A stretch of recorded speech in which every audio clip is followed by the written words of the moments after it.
That's why I gave them that they knew how bad I was with my money.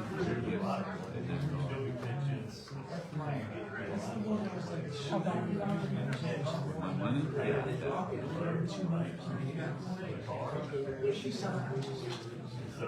That's probably a good move.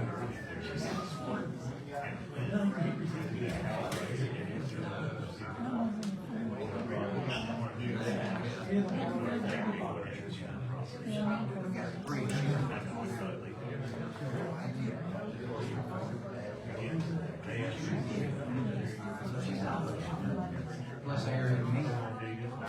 Me and Aaron and the captain.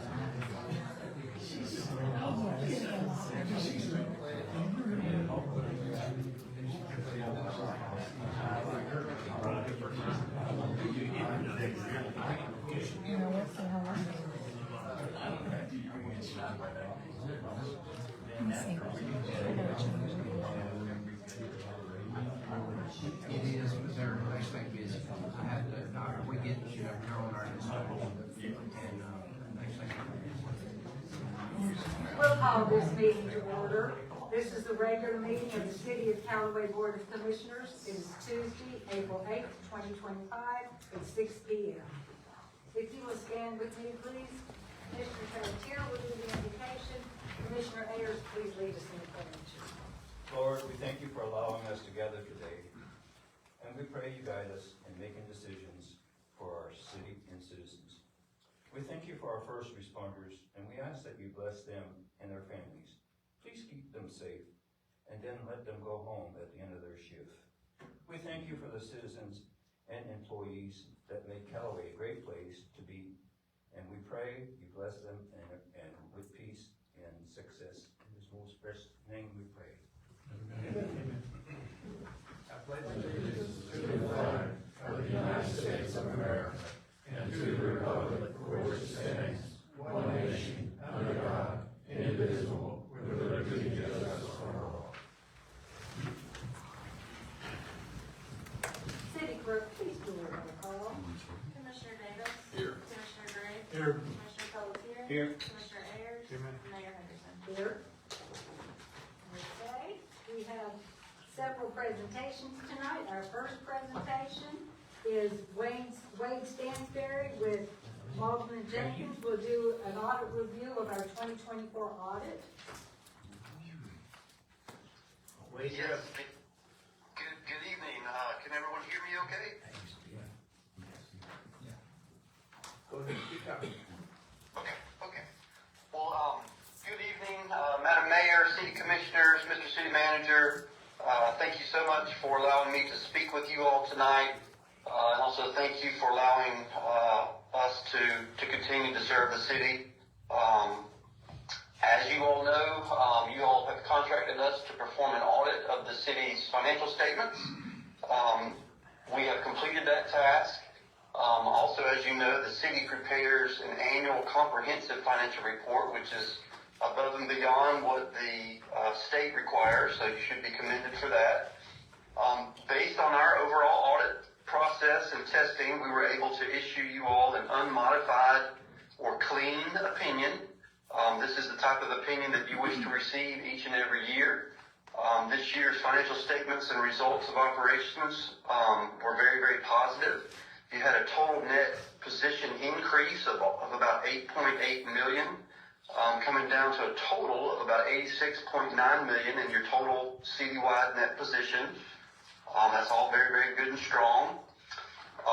As you all are accustomed to, with your current finance director and staff there, they do a great job. We once again are going to report or have reported no findings this year, so no material weaknesses, significant deficiencies of any kind. So hats off once again to David and his crew for doing a great job of taking care of your books and records. This year you all did receive and spend about $2.5 million of federal awards. This required us to perform one additional single audit covering about $1.8 million of expenditures. These were some additional disaster grant funds. We also noted no issues with regards to the use of those funds. So again, very, very good. Then I've got some required communications. I always do those with you all in a written format. So you have what we call our AD&A, our auditor's discussion and analysis. That's in a separate document from the financial statements themselves, and it lists out all of those. I won't read all of those to you, but I will just let you all know that the city was required to implement GASB 100 this year for accounting changes. It actually had no effect on your financials this year, so that was a pretty easy implementation.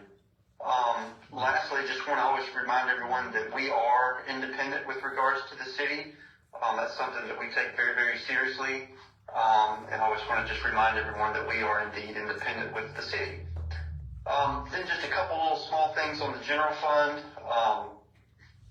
You have quite a bit of diverse overall revenues, but the largest revenue stream there is property taxes of about $4.6 million. Then when it goes to the outflows, your expenditures, you got about the same amount going to public safety. And these are very kind of common overall expenditures that I see for governments of your size, so that's all very good. The general fund ended the year with about $10.1 million in total fund balance. That represents about 384 days of expenditures. And you had unassigned fund balance of just under $6.9 million, which represents about 262 days of expenditure. So those are all very good, healthy, solid fund balance numbers for your general fund.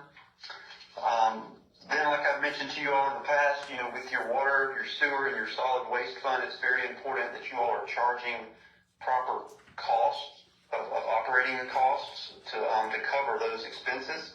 And I'm happy to say that, again, the water, sewer, and solid waste all reflected positive operating net income, meaning that you are charging the right and appropriate fees to cover your overall operating expenses. Then, like I mentioned before, you do have the auditor's discussion analysis that we put forth together for you. It's got all of the required communications. It would have a summary of any kind of current year findings or recommendations for improvements, but like I said earlier, there are none.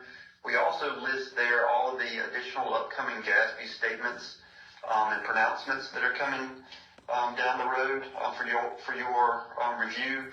GASB 101 compensated absences will be applicable next year, and that one actually might have an effect on your financial statement, so we'll want to make sure we help you all through that process next year. But that's really all that I had. Again, a very good overall year, a very good audit. We really appreciate all of your staff's help in getting the process done and timely, and certainly appreciate our relationship with the city. And so that's all I had. Do you all have any questions for me? Do y'all have any questions for Mr. Stansbury?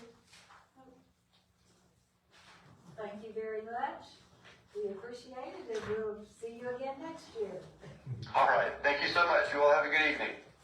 If I could just say one thing about the audit, I've been in my previous jobs, I've been on both sides. I've been an auditor and I've been an auditee. And David and his staff are to be commended.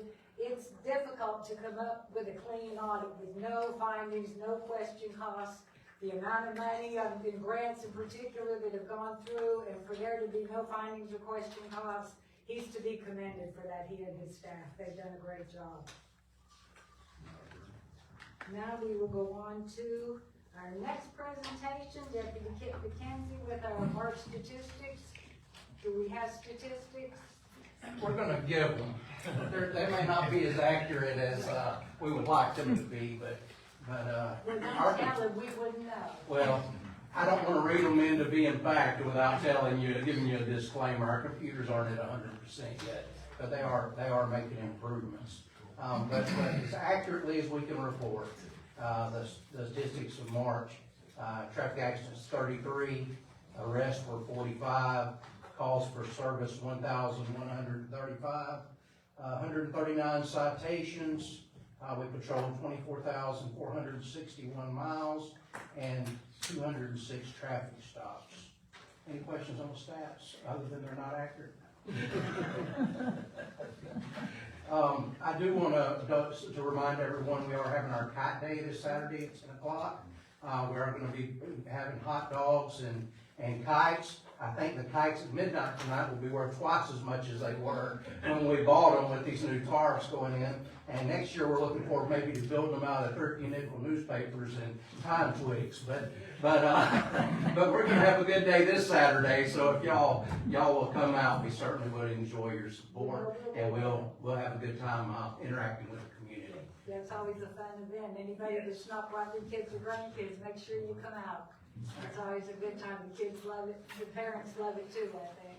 I'm gonna need your help this weekend. Some of our deputies will be going over to Walton County to assist them while they're having their funeral.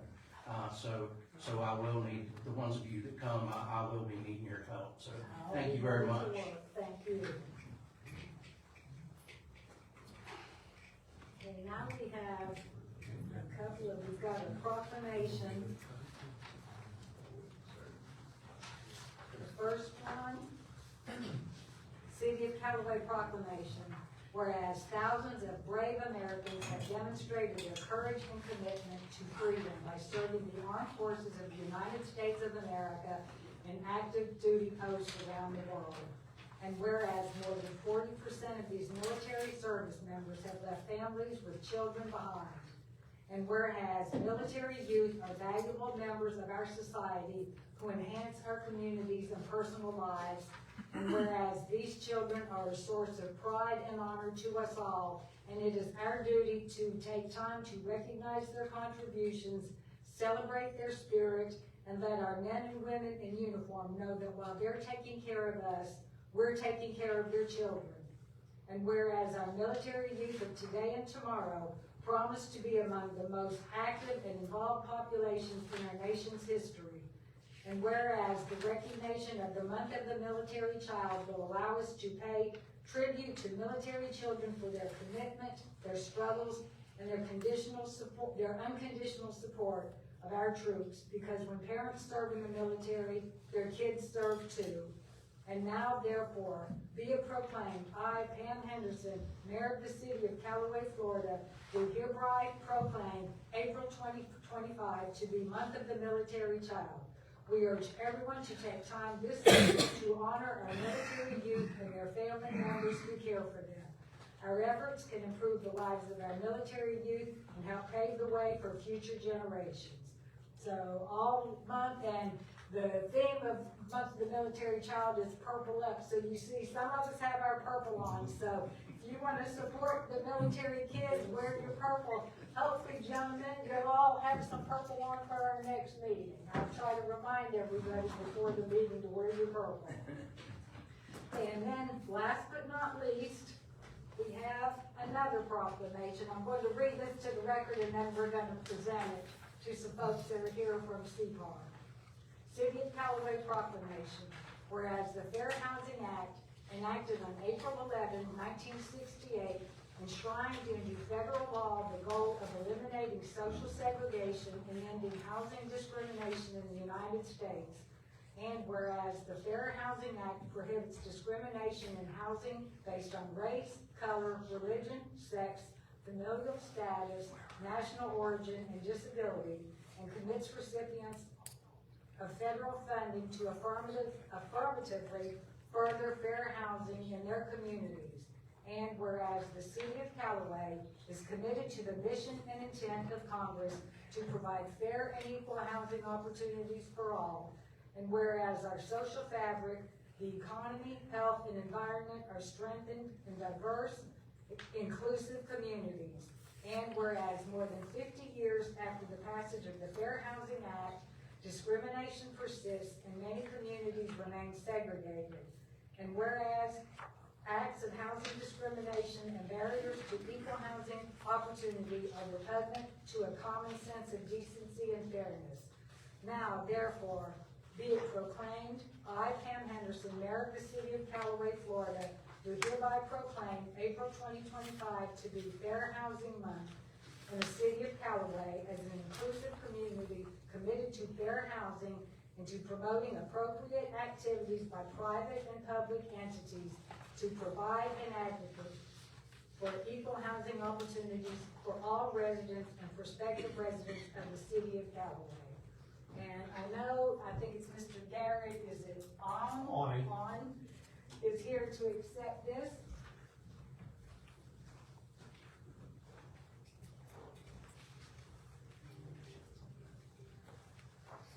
Do y'all want to come down for a picture? No?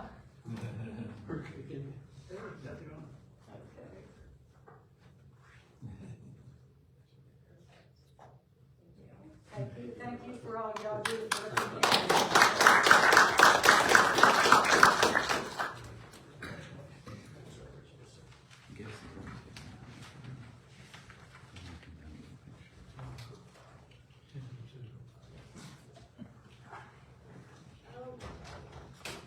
That concludes our presentations. Now we will go on to mayor instructions. Do we have any additions or deletions? If Mayor, not, we'd like to add a bid award for the Hugh Thomas North Extension. Motion to add bid award CM 2024 Hugh Thomas extension. Second. okay, we've got a motion and a second. If there's no discussion, all in favor say aye. Aye. Any opposed? Okay, that will be item number 11. And regarding public participation, because I do see a few new faces in the crowd tonight. If you want to speak, you can speak on each one of the agenda items. Just, when I call for public participation, raise your hand when you're recognized, come up to the podium. If you so choose, you can state your name and address for the record. And then your 3 minutes will start, so you'll have 3 minutes to speak on, each of the items that you want to speak on. Then, at the end of the meeting, if there's something that was not addressed in the agenda, that you have a non-agenda item that you want to discuss, the rules are the same. You just raise your hand, come up to the podium, and then your 3 minutes will start. So we will go on to approval of minutes. We've got the minutes of the March 25th, 2025 regular meeting. Did anybody have any changes or comments on those minutes?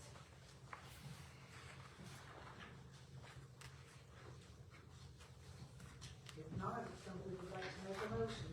Motion to approve March 25th meeting minutes. Second. Okay, you have a motion and a second. If there's no discussion, all in favor say aye. Aye. Any opposed? Okay, motion carries.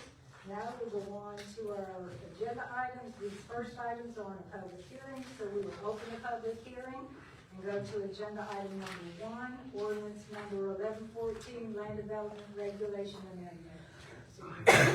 Ordinance number 1114, an ordinance of the City of Callaway, Florida, amending the city's land development regulations to modify the parking standards for major recreational equipment on residential property, defining major recreational equipment, repealing all ordinances in conflict herewith, providing for severability, providing for codification, and providing for an effective date. Hey, City Manager, did you want to say anything on this? Yes, we made all the changes as we discussed in the workshop.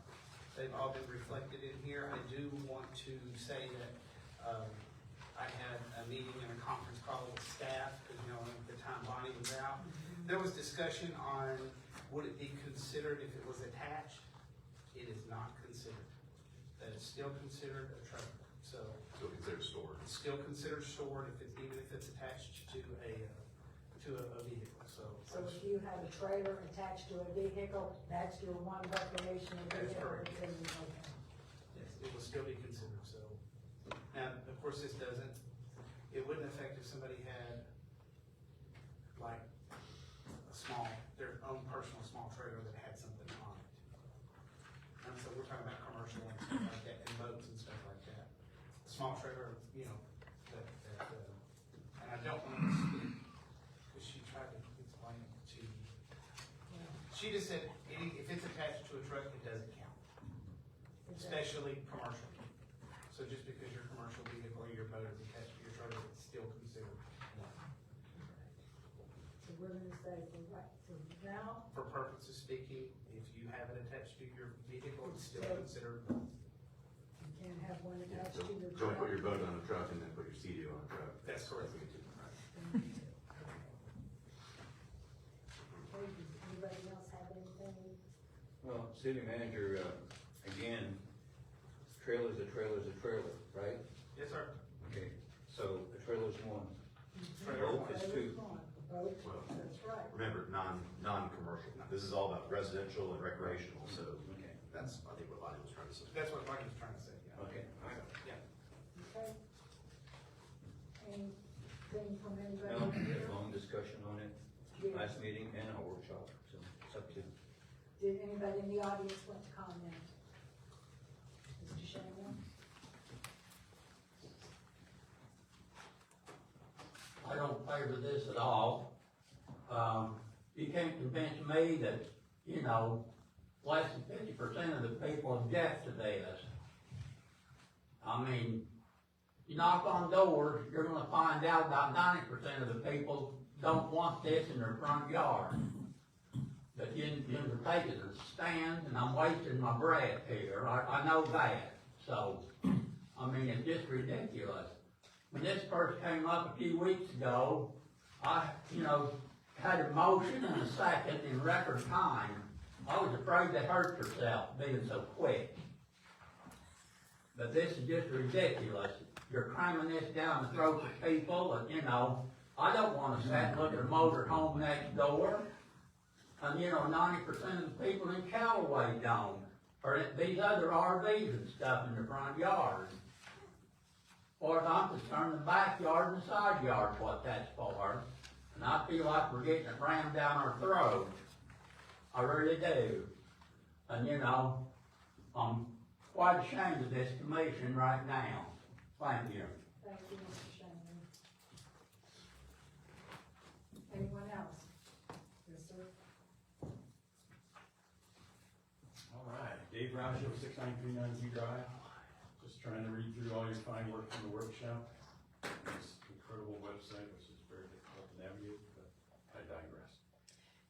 So, big picture, I once again would like to request that, I understand one vehicle in your front yard, but I would like to add a vehicle on your side yard, and with that, as I step down, if you can discuss and define me what is in fact your side yard, how is that described and defined in your ordinance here? Because I don't see that clearly defined. Is it behind a wood fence? Is it behind any type of subject matter like that? And it looks like you removed the quantity in the backyard. Is that correct? Because I don't see that documented in this most current revision of your 1114. So if you can answer that question as well, that would be fabulous. And then the last thing is, I'm also the dude who has a private property with a private road, and like I said, if you guys want to take over that road, I'll abide by all these rules, but in the interim, it's private, and I guess it does not apply to things that are on the road. So if you can just comment on that and either confirm or deny. Thank you. I mean, I can tell you for one thing, I don't think we put a limit on what's in the backyard. If we can't see it, Yeah, it was there before. It said 1 and 1 before. Or at least, I mean, as far as you said about front yard, side yard, if it's outside the fence and it's on the side of it, that's the side yard. You cannot have one in the front yard and one on the side that are outside a fence. okay, so if you bring your fence to the forward part of the home, is that? If you bring your fence as far up as you can put whatever you want in behind. Okay, so that's the definition I was looking for. But you can only have one that's somewhere where it can be seen from the road. Okay. Okay?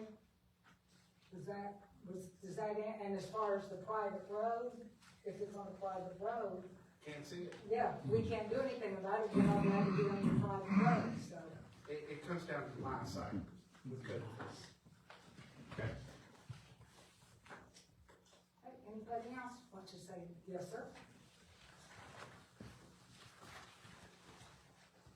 I understand the want of people to not have them, and then, you know, like people say, for those of us that do have one, to store it in the back or the side. Unfortunately, some of us, including myself, I don't have any way to get to the back of my yard with a vehicle.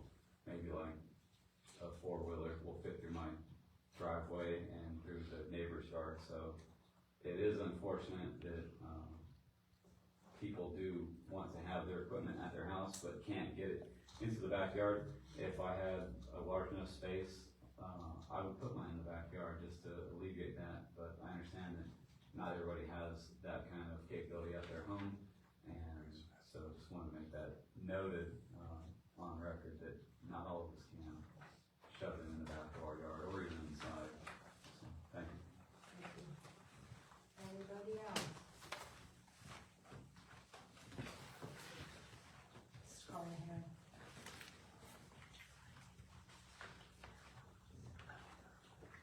Jeff Carnahan, 7752 Shadow Bay Drive. Thank you for taking comments that I brought at the workshop meeting into consideration. Spelled out a few things, dotted a few T's, crossed a few I's. Mr. Shaner, I'm sorry, but you're wrong. I don't think you're correct on your statement. No, you need to address that, you don't, you can't. I think Mr. Shaner's statement was wrong.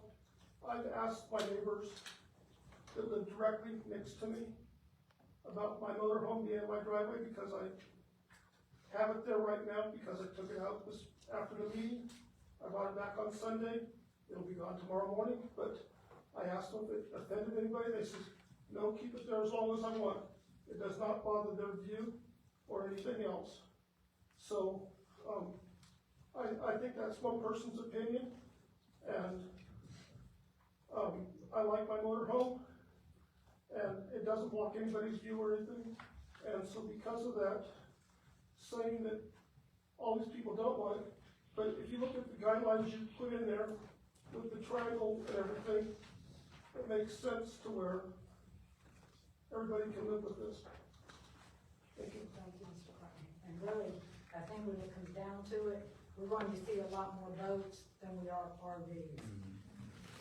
I think there are a lot more boats that this is gonna apply to than there are RVs. So I don't think we're gonna have RVs all over the place blocking views. This fixed the boats issue that we've been doing for years. Yeah, It's a lot more restrictive than Yes. everyone believes. it is, You get one in the front, period. yes. Everything else has to go on the back or on the side, it has to be. Well, behind no, the it fence. can't be on the, I mean, if it's on the side, it's got, if you got one in the front, you can't have one on the side. If you'll let me finish. I'm sorry. If it's behind the fence, you can have it in the back or in the side. So, one, and that's it.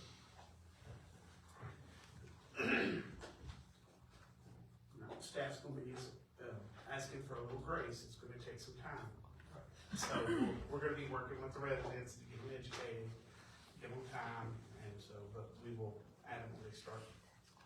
2 days should be enough. Yeah, I'll tell Bonnie it has to be done before she gets back. There you are. Is there anybody else that wants to speak? Yes, sir, yes, sir. Wilson. I thought that was you. Wilson. I just saw a hand. Your motorcycle's good.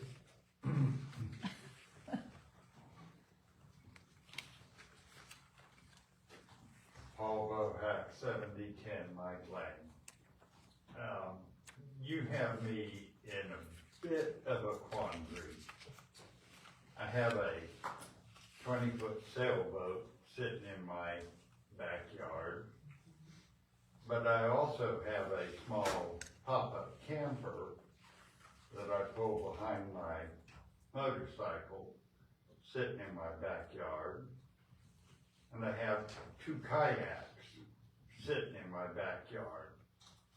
Now, just for clarification purposes, the 20-foot sailboat is the only thing we're talking about here tonight. Is that correct? All the No. Well, yeah, All of them would, but if you have it all in your backyard, you're fine. And you can't see it. That's what I wanna know. You're fine, you can, if it's in your backyard behind the fence, Yeah, good. you're fine. Thank you. It's only if you wanna put all those things in the front. No. They're all in the backyard behind the fence. Yeah, you're fine. Okay. Thanks for the inventory. Anybody else? On public record. I don't see anybody, I don't wanna miss anyone. Don't see anyone. Anybody else have anything to say, or we need a motion?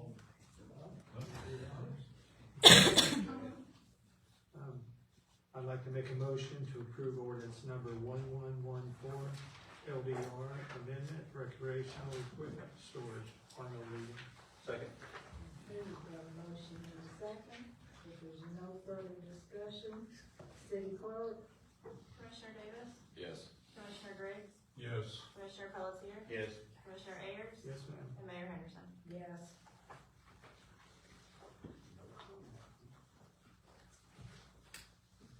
We will go on to item number 2, ordinance number 1115, election date changes. City attorney. Ordinance number 1115, an ordinance of the City of Callaway, Florida, amending section 4.02 of the city's charter related to the conduct of municipal elections, repealing all ordinance or parts of ordinances in conflict, providing for severability, scrivener's errors, liberal interpretation, modifications, codification, effect on existing terms, and providing for an effective date. This will just change our elections from April to November in conjunction with the county and the state. Good deal for the citizens, they get to vote 3 different locations. We got early voting, which we don't have now. And And it won't cost, you get a No cost to sample the ballot city. in the mail, and it won't cost the city. Saving money. however, if you wanna run for office, you better start putting money away now. Yeah. Cause you're gonna need a big pot. We'll probably triple our expenses. Yeah, easily. I'll give you money. Anybody up here have any comments? I do have one little comment for city attorney. Should we make an administrative change to our city charter? Well, the city charter has, voting is April and not November.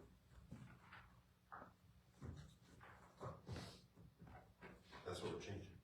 I know we're changing it, but we're not changing the charter, charter's out there. No, we are changing the charter. This is a charter. It's gonna go into the, We're changing section 4.02 of the city to the charter. Okay, Yeah. all right. And that's one of, yeah, That's most, all listed in.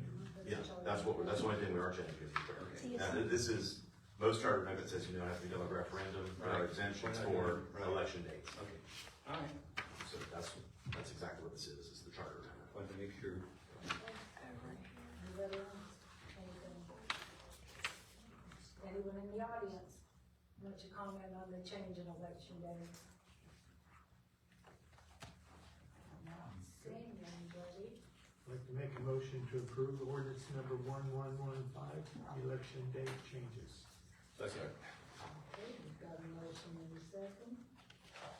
There's no further discussion. City clerk? Commissioner Griggs? Yes. Commissioner Pelletier? Yes. Commissioner Ayers? Yes, ma'am. Commissioner Davis? Yes. Mayor Henderson. Yes. Okay, we'll go on to ordinance number 1116, annexation 760 North Fox Avenue. City attorney. Ordinance number 1116, an ordinance annexing the following unincorporated area of Bay County, which is contiguous to the city of Callaway, Florida, upon petition of the owner of said property. Property containing approximately 8.47 acres and located at 760 North Fox Avenue, property ID 06006-030000, as more particularly described in the body of the ordinance. Redefining the boundary lines of the city, providing for repeal of ordinances in conflict herewith, providing for severability, and providing that this ordinance shall take effect immediately upon passage. City manager, did you have anything to say about this? There's nothing to add.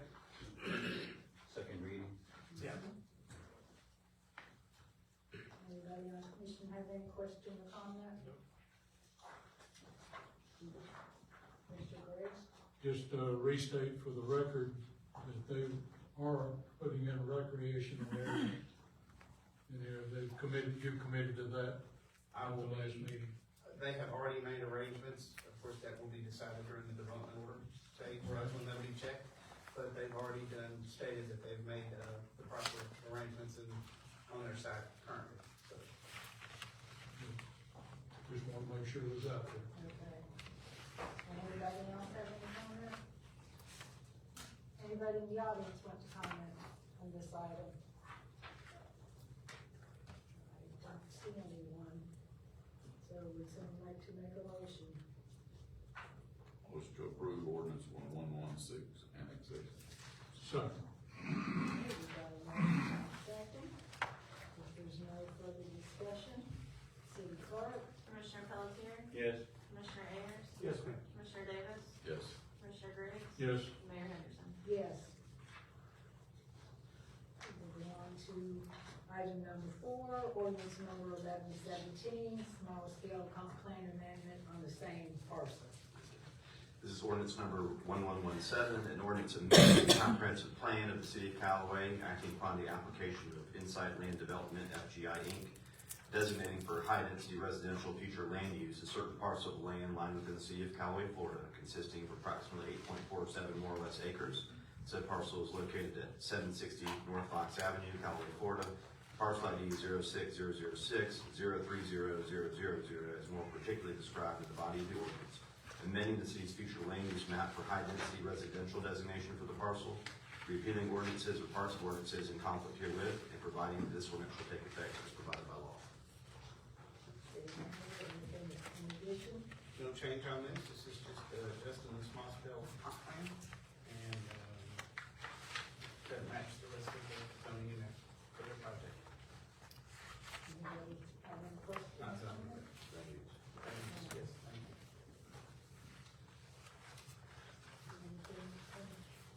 Anything? Do you have anything? No. Anybody in the audience want to comment on the small scale comp plan amendment? Not seeing anybody, it looks like it's back to us, gentlemen. So we'd like to make a motion.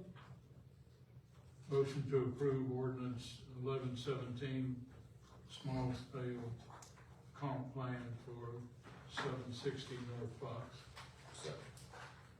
Okay, we've got a motion in a second, so, no discussion, city clerk? Commissioner Ayers? Yes, ma'am. Commissioner Davis? Yes. Commissioner Griggs? Yes. Commissioner Pelletier? Yes. Mayor Henderson? Yes. And ordinance number 1118, rezoning of 760 North Fox Avenue. Okay. Ordinance number 1118, an ordinance rezoning from Bay County R2 duplex manufactured housing to planned development. A certain parcel of land lying within the city of Callaway, Florida, consisting of approximately 8.47 more or less acres. Said parcel is located at 760 North Fox Avenue, Callaway, Florida. Parcel ID 06006-030-000. All is more particularly described in the body of the ordinance. Repealing all ordinances or parts of ordinances in conflict herewith, and providing that this ordinance shall take effect immediately upon passage.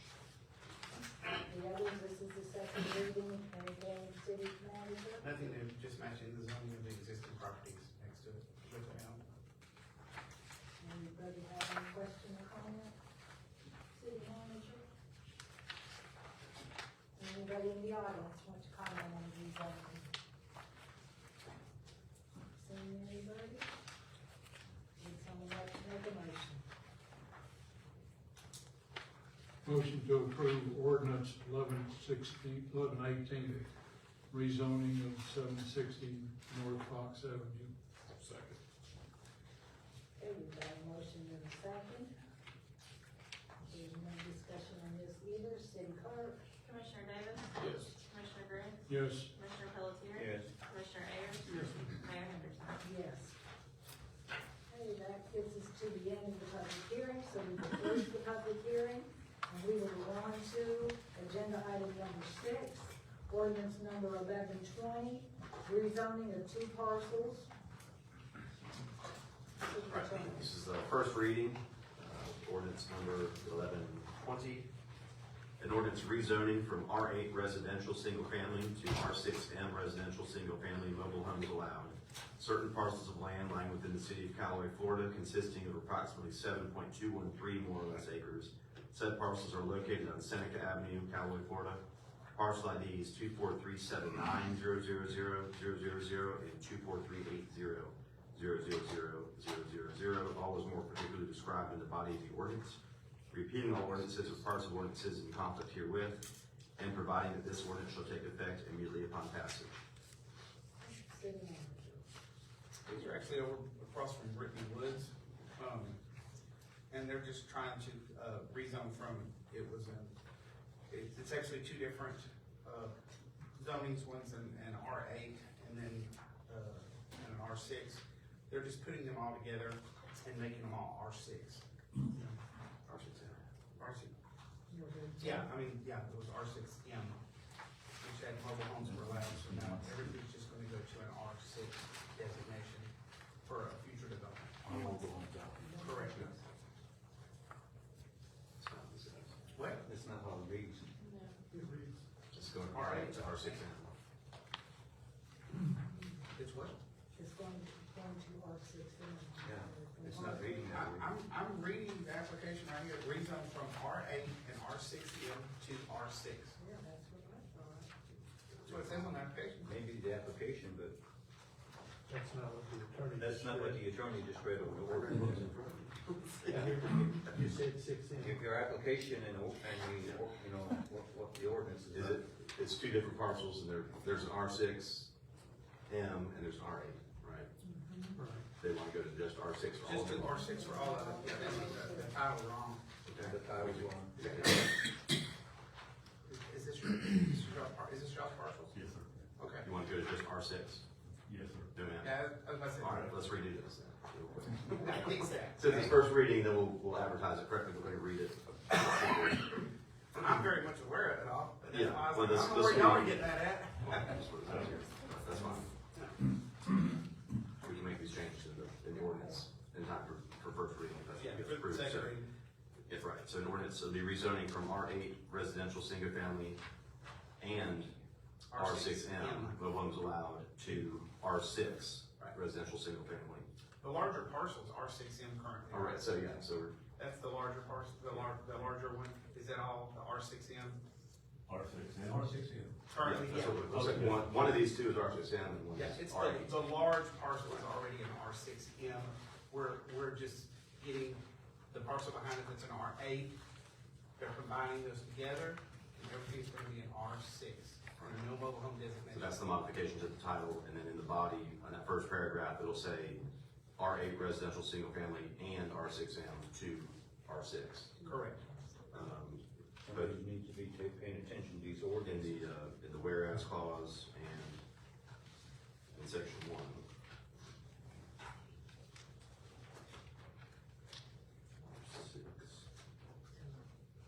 Anybody got any question or comment?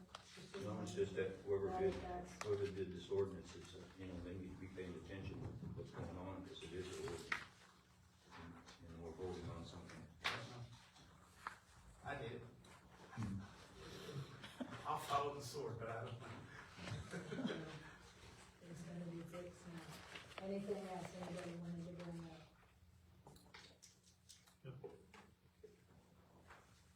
Do you have anything, Commissioner Briggs, you heard consent? No. Making a change. Okay. Anybody in the audience want to comment on the rezoning?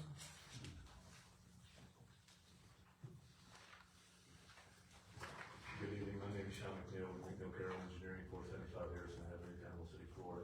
Representing Mr. Steele, who's purchasing this property. Just to give clarification, yes, we want R6M to go to R6, we want R8 to go to R6. R6M is 4.7 acres, R8 is 2.5 acres existing, 35%, 65% of the total property. It'll give a consistent look of the neighborhood, and that's the desire of the applicant. If you have any questions, would you please Any answer? questions, Commissioner McNeil? Have one comment. Please. Thank you for being R6 residential, single-family home. What do you like to think, the applicant? No, thank you, sir, we appreciate that. Anybody in the audience, anybody else in the audience want to comment? Not seeing anybody. Motion to approve ordinance number 1120, rezoning of two parcels, to R6 and corrections as noted. Second. Okay, you've got a motion and a second. Is there any further discussion?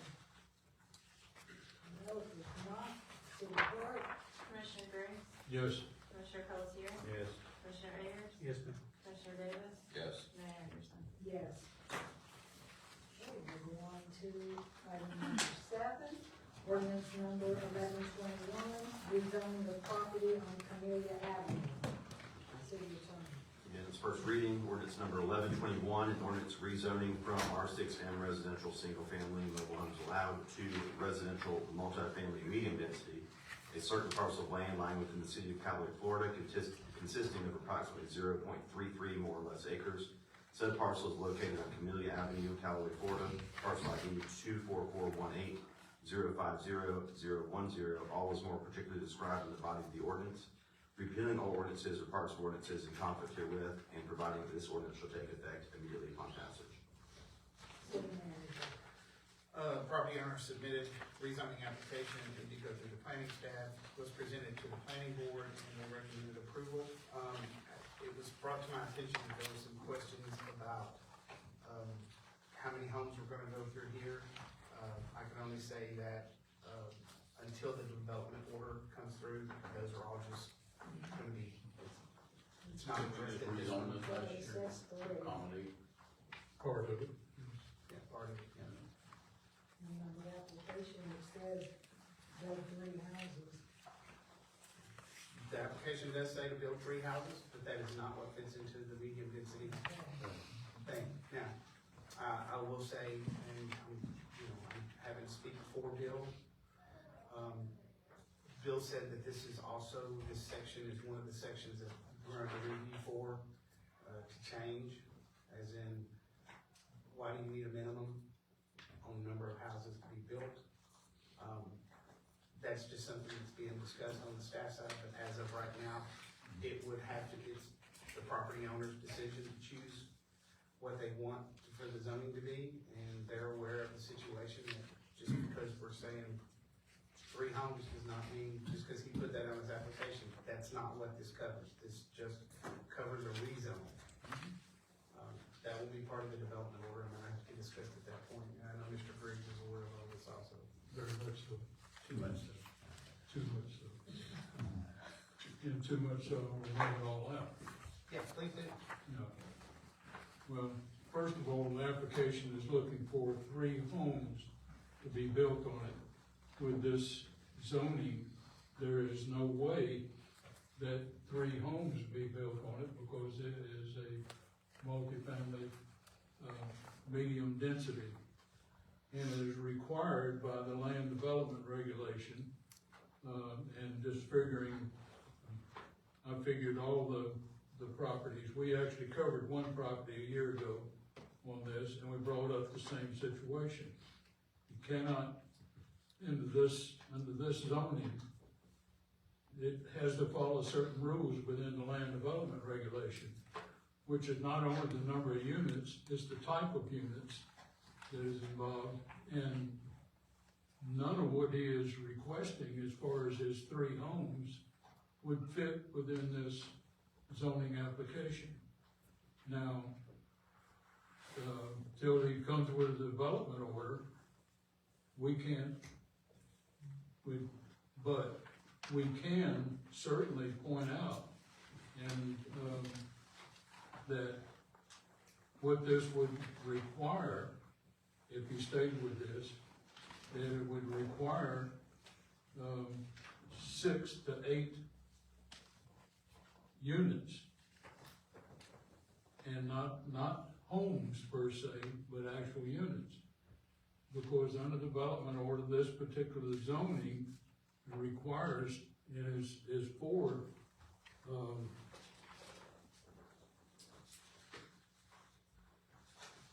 these are the actually the 3 pages that actually cover that. So all the requirements within these 3 pages would have to be met for this particular, zoning application. Now, the city manager has pointed out that if we review our land development regulations, that maybe we wanna drop the minimum on these properties. Personally, we haven't discussed it, but I wouldn't necessarily go along with that. Because what this, individual is doing, in my opinion, is that he can't put more than 1 single-family residence on these properties unless we also pass this, provision, and it's in our land development regulations, unless between the first property and the first house and the second house, that it has 50 feet of access going to that. We put that in there because people were actually trying to divide up their properties, and we put that in there. Now, this particular individual, if he comes back and says, I want 3 homes in there, it's gonna put us in a position of saying, we're gonna give him a variance away from the total information that's required for this particular ordinance. And if he comes back and says, well, I'm gonna go back, just put it into a residential, comes back to us and goes that way, then he'll have to have a variance for the 50-foot rule that we put in there, because this property is only 90 feet wide. So, now, so the citizens understand, we can't talk to each other prior to the meeting, so I'm bringing all this up as if we're having a discussion about this, so that everybody knows somewhat, what at least what I know, and can look at their own regulations, and then the citizens can go 15.535 is for multifamily medium density, 15.535. So you can go to that and pull up the same information that I'm holding here and see what I'm driving at. Now, that being said, he hasn't come before us for the rest of it. But I just wanna make sure that everybody here understands, and everybody out there understands, including members of the planning board, which I couldn't talk to the planning board either. But, that's out there for that. With that being said, I've got no objection to him going through with this change in the ordinance. What he does with it, I may have a problem with, and we may have a problem with it. We've had So this just want discussion to make before sure. on this property. This is not new. Pardon? We've had this discussion before on this property. Right. And all we're doing at this point, it's up to him to meet our LVR. And all we're doing is approving rezoning, and it's up to him to meet it, and, you know, obviously, we set the standard for a certain reason, and for you to say that, well, then we're gonna have to grant, you know, a variance, that's a decision that we have to make at the time. Yeah. You know, and we have gone on that road on variances. I'm just pointing out that that is the only way that certain things could be done here. And you pretty well know my view on all that, so. I do.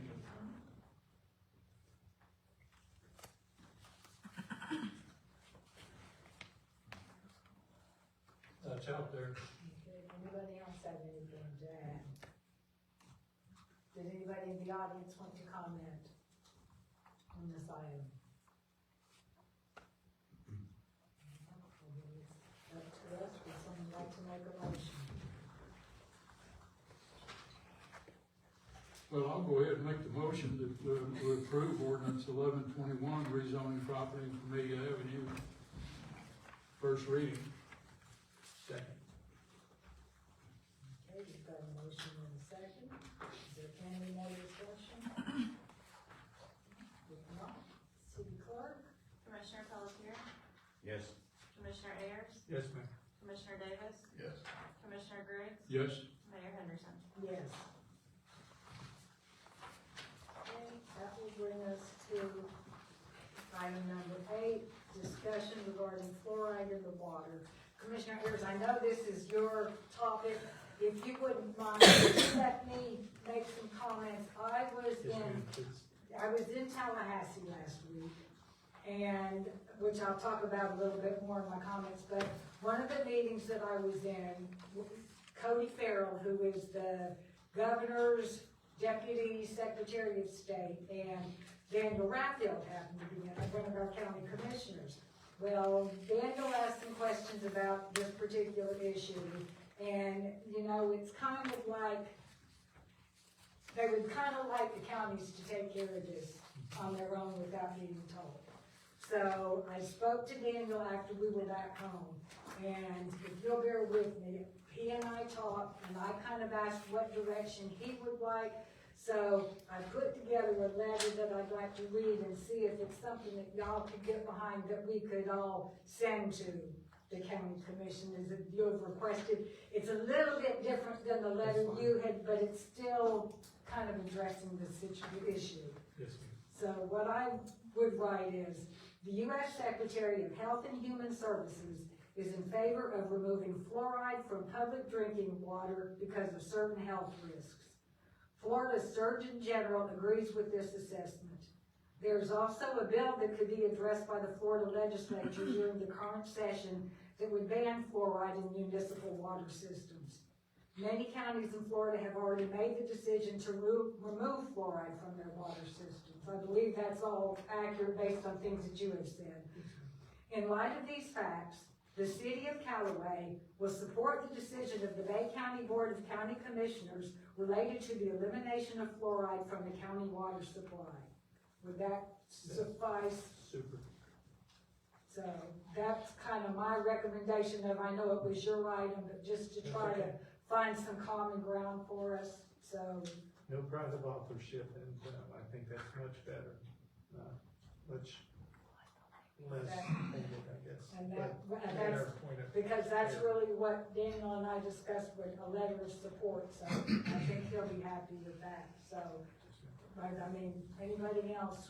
Don't we have, Commissioner Davis, didn't you get an email from one of He the? did, I was gonna bring that up. Yes. He's been reaching out, he reached out to, Commissioner Carroll, which is our District 2 Commissioner, which is Callaway, and got some feedback from him. He's pretty non-committal at this point. Plus, he only stated that we had a city that went back. A county that. city, and it was contentious, and that was Clearwater, Right. and they fought over it. It was a 3-2 vote, so I mean, it was close, and they'll probably readdress it, once they see the other cities. And speaking with, Panama City, Lynn Haven, and, some of the others, I think the beach, they're waiting for Callaway, cause they agree, the ones I talked with, but they wanna see Callaway, take a leadership position. And by sending this letter we have, I think they'll follow. So, And one thing I did notice when I was researching to make sure I was getting the facts right as far as the attorney, you know, the Health and Human Services and all, there's a state, it's a state out west, but the entire state has banned fluoride. yeah, I think so. Utah, Yeah, it's one of them. someplace out west, but the entire state, they said they were the first state to completely ban fluoride in the drinking It is a water. mineral, but it's also poison, so is ours. So, Well, fluoride actually occurs in the water, but we're bringing it up to 7 parts of 55,000 gallons, basically. And, there's a great article in the Orlando Sentinel about this, which presents both sides, so it's fair. But some of the points it brought up was, it puts 7 parts per million before it's delivered to 40,000 homes and businesses, 3 drops per 55 gallon barrels. of water, which is kind of confusing, but it's a lot of water. But it costs them over $100,000 a year. In Bay County, it costs them over $93,000 a year. And with the Doge thing that the governor's trying to push, I thought this would be an easy thing. That's Say, true. hey, we can save 93,000 right here, and maybe they'll back The off. 93,000 would be divided amongst all the municipalities, not necessarily Callaway. Right, Right. but I mean Yeah. 93,000 for Bay County. Yeah, I don't even know if they'll divide it. That They'll just ain't keep that ain't it. gonna do anything to our water bill.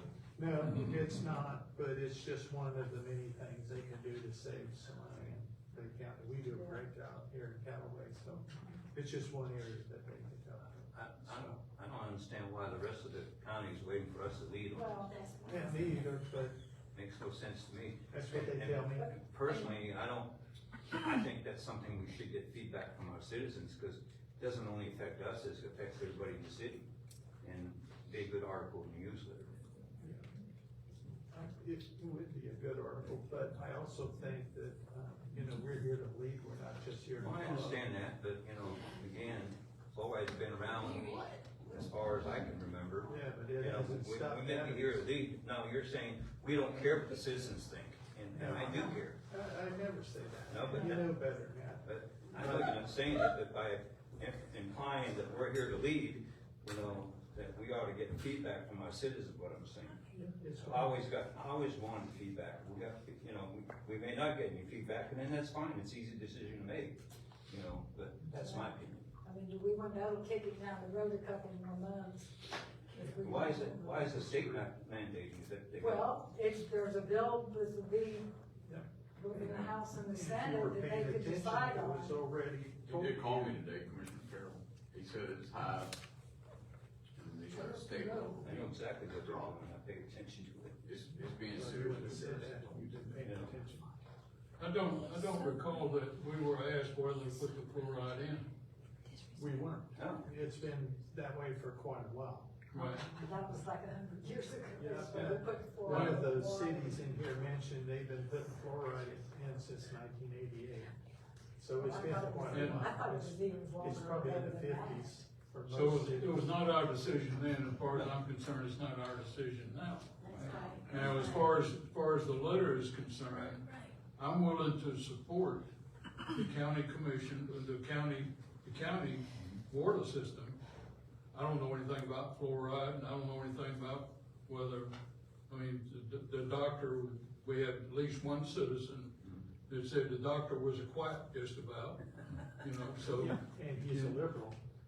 They've all said. Well, I don't care if it's liberal or what it is, I don't know. If he's saying it And I'm not politically, gonna he's tell, saying I'm it not out of gonna tell the facts. citizens, I'm not That's gonna, why last time, when I talked about Dr. Lapido's accreditations, because of those, unfounded comments by that citizen. So, I'm not gonna sit here and say Dr. Lapido is a quack. I know he's not. well, I'm not saying that, I'm just saying You that just said a citizen said that. Yeah.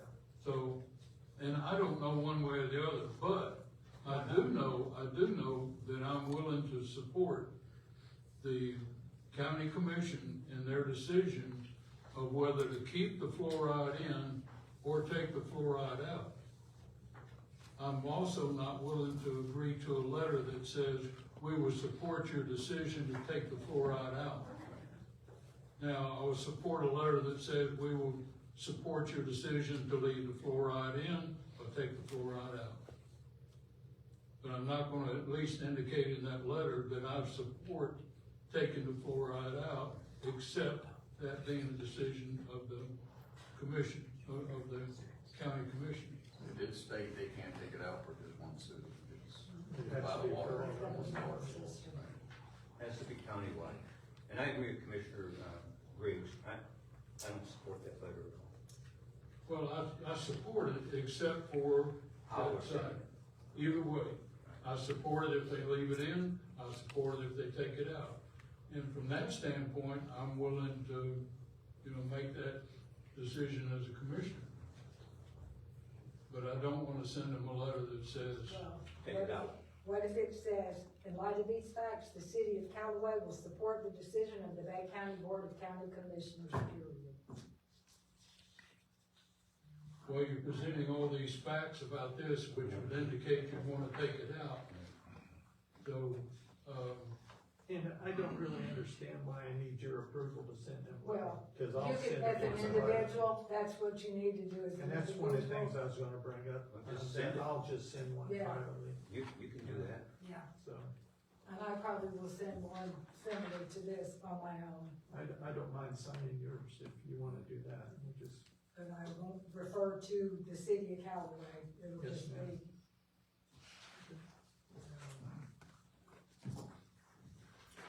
why can't we just have it both ways? send your own letter. Well, I'm not gonna send a letter with the heading of Commissioner Griggs or anything along that line. That's what I was just gonna say. Yes. does anybody in the audience want to? Yes, ma'am. This is ridiculous. Galen Pelletier, 7724 Shadow Bay Drive. Why does Callaway have to take the lead on this? We don't even control the water, so why is this even on here for the third time? This is a ridiculous conversation. And the opinion of our Surgeon General, every citizen is entitled to their own opinion, whether you agree or don't agree. And that is And I'm also a ridiculous. citizen. You're using my 3 minutes. Anyways, so citizens are entitled to their opinion.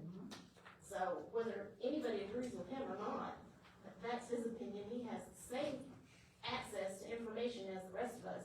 And if he deems those educational criteria or whatever he thinks makes him an expert, not an expert, that's his opinion. He's entitled to that opinion. Not only that, RFK Jr. just yesterday said that he is gonna recommend to the CDC to not recommend fluoride in the water anymore, and he's gonna work with the EPA.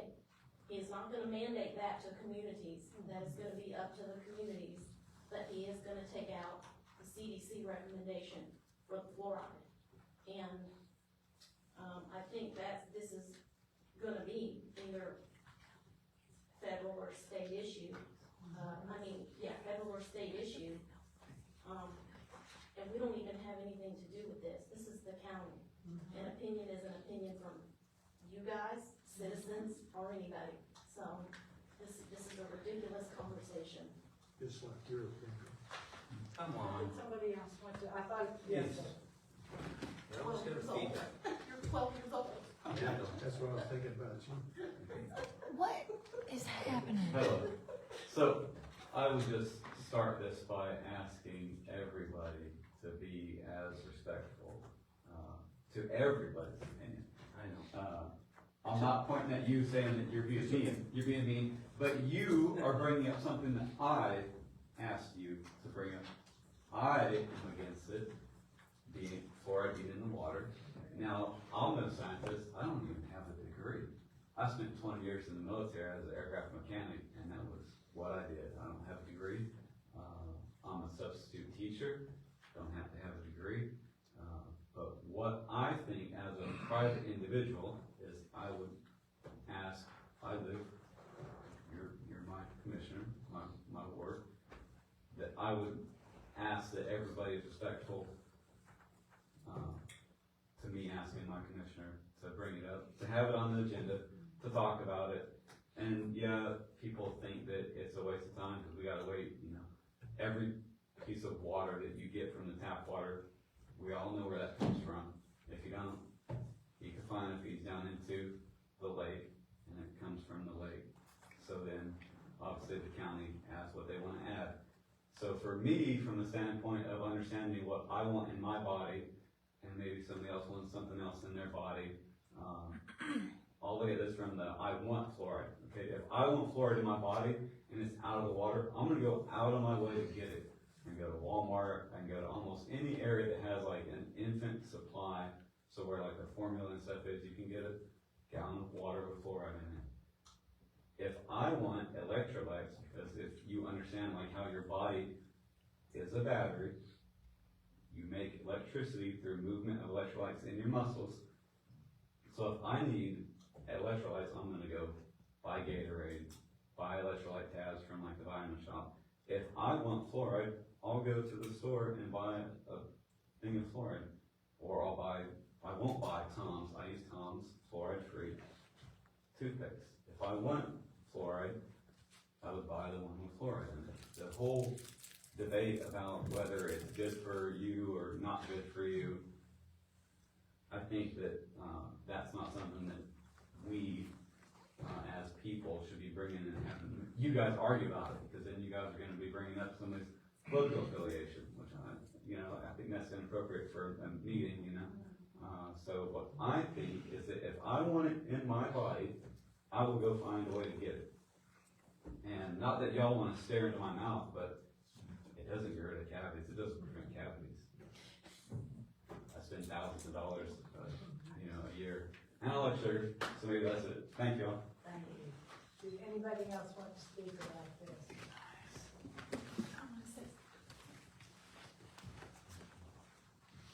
Teresa Langston, 6031 Lance Street. I personally, don't bother me either way. If we have fluoride in the water, don't make it or break it, I don't drink it. I might brush my teeth with it occasionally, but I'll also use bottled water to brush my teeth with it, but I think we are all adults here, and we can all have an adult conversation without insulting everybody, without talking over people. And as far as, like he said, the political affiliation, that don't matter. Everybody has their own opinions. Some are better than others, but, I think we need to treat people with respect just because they may not agree with you. Thank you. Anybody else? Yes, sir?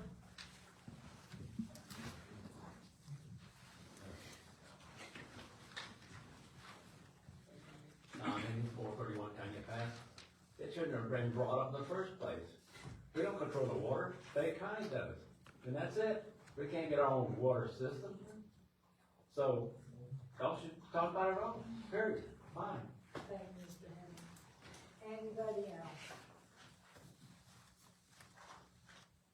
I just want to mention Dr. Lapido referenced 3 different studies that pointed to fluoride causing older people to be affected, pregnant women to be affected, and young children to be affected by fluoride in the water, adversely affected.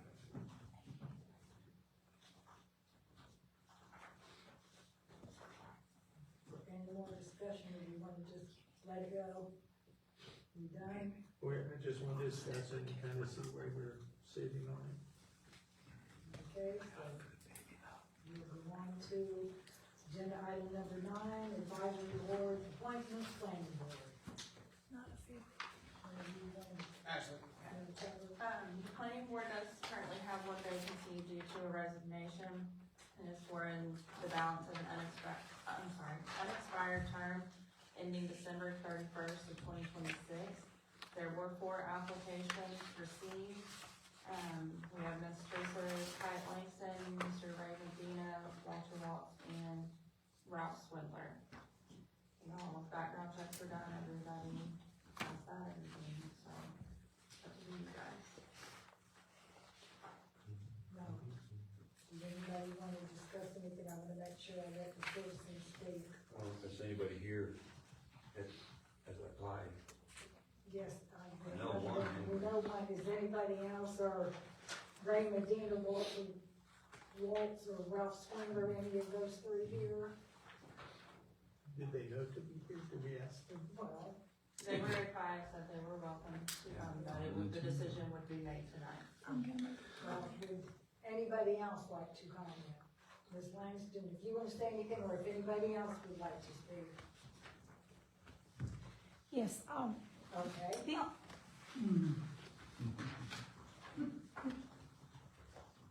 Teresa Langston, 6031 Lane Street.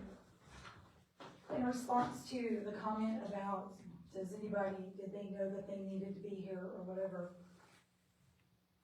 I don't ever remember seeing most of the other applicants at the meetings. I come to the commission meeting, nobody has to tell me to come to a commission meeting because I know Tuesday nights, you know? And just like the planning board meetings, nobody has to tell me to come to the meetings because I look at the agenda and I show up whether I have anything to say or not because it's informative. So that's all I wanna say is, people, if they wanna apply for a position, they shouldn't have to be told to show up for a meeting. Thank you. Would someone like to make, did anybody else want to? Would somebody like to? I'd like to make a comment before we make the motion. Just like, people perhaps running for commission are not real sure what they can do, and, well, not sure what the requirements are, and how much of their personal opinion can they bring forth, as a commissioner.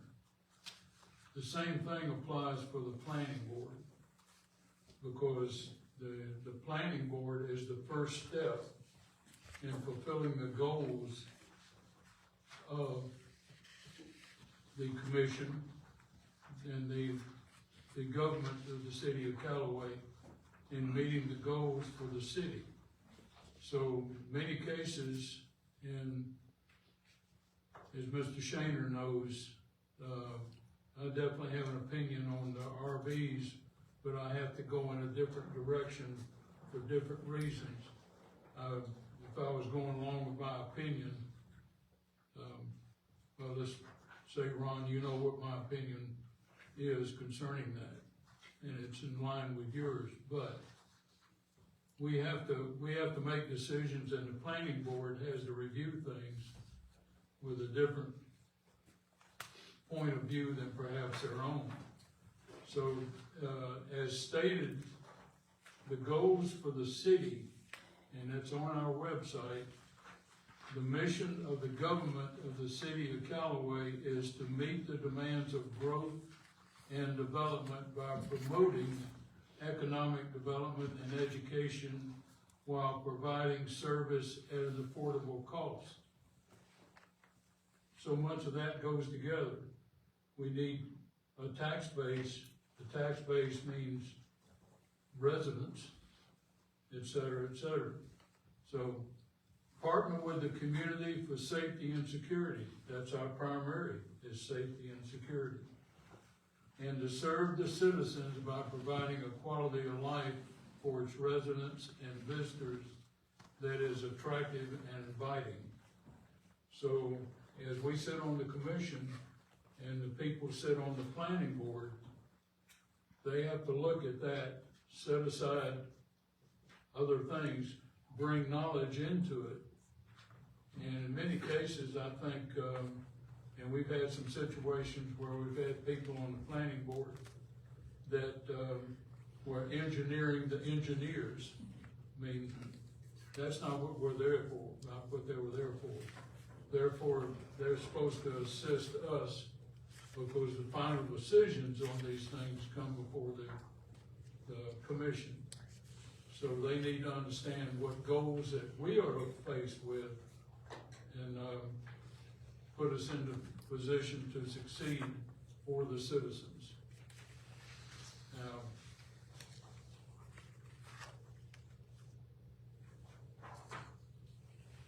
we've actually had,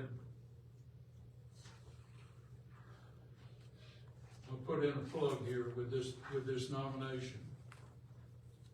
Several years ago, I met with a citizen that was starting to come to the meetings, and we would talk after the meetings and learning more about what's going on, et cetera, et cetera.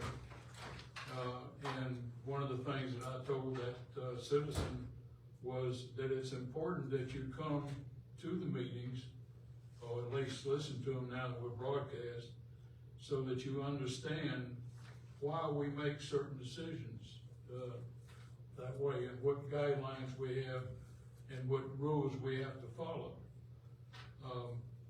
that citizen, actually has followed what I recommended that, they do, that person does.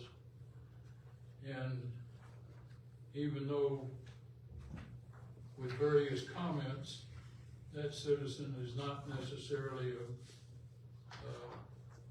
been in line with some of my views, let's put it that way.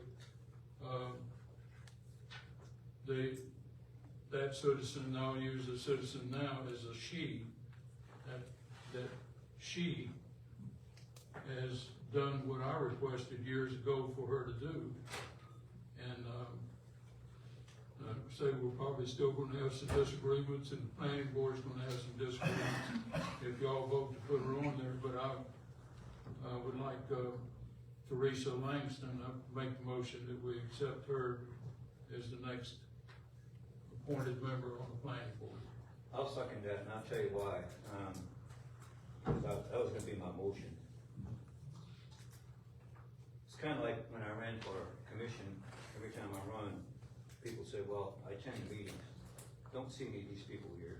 If you're really interested in our city, you're gonna attend, be it planning board, commission meeting, and Teresa has been to both, every one of them. Mr. Shaner, as far back as I can remember, has been to every meeting. He's interested in the city. These other candidates I've never seen.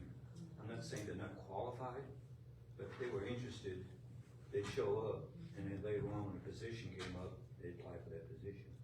So that's why I don't second it. Is it too late to table this and give these other people a chance to? There's already a motion in a second. Yeah, we've already done it. There's already a motion in a second, Okay. so we gotta resolve that motion. Well, he They had the kind of snuck opportunity. it in, cause he was making a comment, then he made a motion, and then he changed it. But if we would. If there's already a motion in a second, we have to address it. So we table, we could have tabled it before any discussions maybe. I kind of look at it, they had the opportunity, they knew the meeting was tonight, they knew the decision was going to be made. Thank you. You don't have to be invited. You can apply for something, show up. Is there any other discussion? Anybody else want to say anything before we vote? I'd like to. Yes, sir.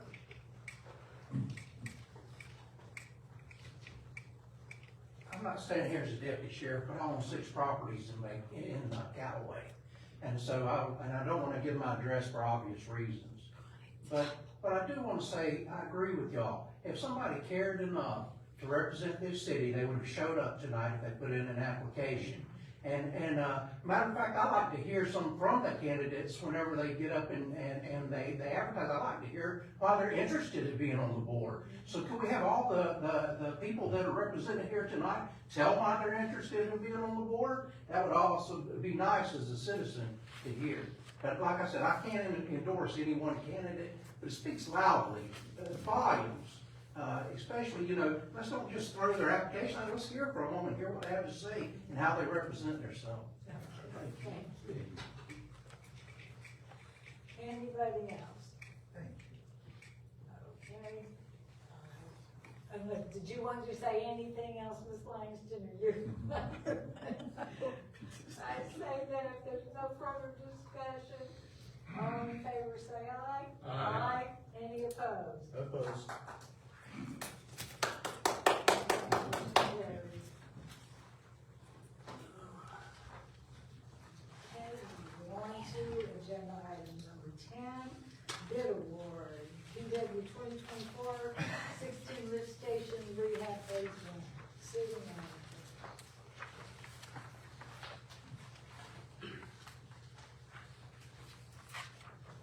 Ashley. Alright, staff issued an invitation to bid on Wednesday, February 12th, for the closing day of Friday, March 21st, 2025. 4 bids were received from GCUC, LNK Contracting, Mainline Construction, and Marshall Brothers. Staff recommendation is to approve the award to Mainline Construction in the not to exceed amount of $2,174,001.55. Now, this is contingent on state approval because it's grant funded. we do have to wait for their approval as well. This is under budget. Barely, but it's under budget. Have they done state work? Have they done state work already? Mainline? I don't know. They have to meet the requirements. The CEI will verify that they meet the requirements. We're not talking another one, did they build a bridge? I don't think there's a bridge on this road. I understand that, but, you know, when we hire someone to build a bridge and never build a bridge, you know, I do not have. we don't know any- what the qualifications are, they've gotta meet our qualification, I understand that. But I only make the comment is that, you know, are we assigning something to somebody that's never built a bridge? It's not a bridge, but, you know, it's never done the work.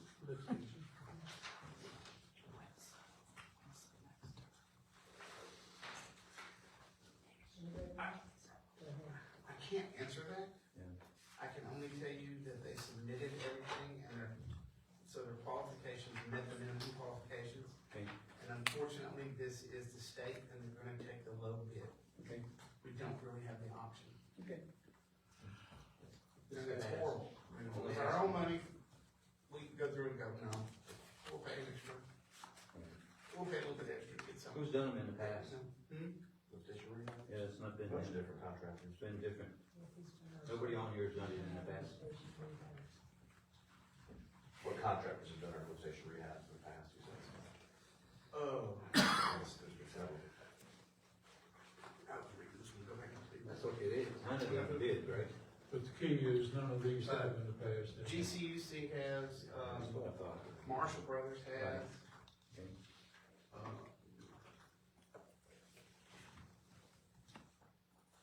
Okay, I'm just curious. I don't know who the LK is. They're all underground utility contractors, and you have to do the underground stuff, those stations, you have to have a special license. Yeah.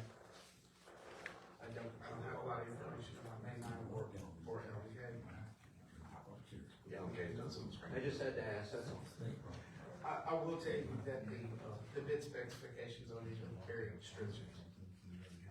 I know two of these companies have done it. Yeah. I've never heard of the mainline. Yeah, me either. Yeah. It is what it is. Fortunately, I mean, everything in this is, it's picked out also all the way down to the type of motor, so they're not, can't really come in and do substitutions for cheaper stuff. We specify the pumps, the pump manufacturers, everything is specified into it.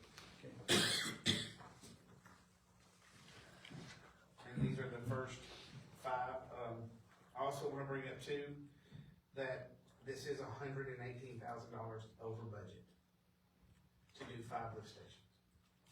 They averaged $435,000 a lift station is what they averaged out to be. The $118,000 does not include CEI. CEI has already been awarded. So we're $118,000 on construction only. If we were to disregard this, then we would be leaving not only the money, the $300,000 for the lift stations, but we would also lose another $43,000. So, we're gonna be using sewer impact fees to cover this. I think that's right. Is that correct, David? Or are we just using the sewer fund? Impact fees? Okay. I have to make sure I don't want to speak out of turn. David's the one that keeps us out of trouble, y'all know about it. And so, you know, we'll be using the extra monies to cover it, but, you know, when we're talking about these lift stations, this prices, they have significantly come down. At one point, they were sitting at $600,000, they've come down. We're glad that we're seeing that, we hope it continues to come down. We're behind on lift station rehabs. Now, I can say that because we're working on our resumption plan to get caught up on everything. We've got 14 of them that we have engineering plans on. I will tell you that we have 3 different grants that have been applied for, that includes this one, so disregard it. We have 2 other grants that we've applied for 3 each. Just found another grant last week. This is gonna be a good one because it's gonna service what we call LMI, low to moderate income areas. we're putting in for another grant to do another 3. We need to get caught up on our rehabs so that we can then start a plan. The plan will be, yes, I will continue to go after grants to get them. But at the same time, you know, we need to do at least 2 to 2.5. Can't do a half, but you know what I'm saying. Right. We'll do 2 1 year, 3 1 year, and stuff like that, start alternating, get these on a good plan. We generally get about 20 years out of a lift station. That's for normal. High flow lift stations are gonna probably be 15 years, or we just have to look at going in and start changing out pumps, which we're capable. I'll brag on our water, our sewer department right now. At one point, we were renting bypass pumps, because we were having so many issues in our system. That's not uncommon. We're not using them right now. We're not using anyone else.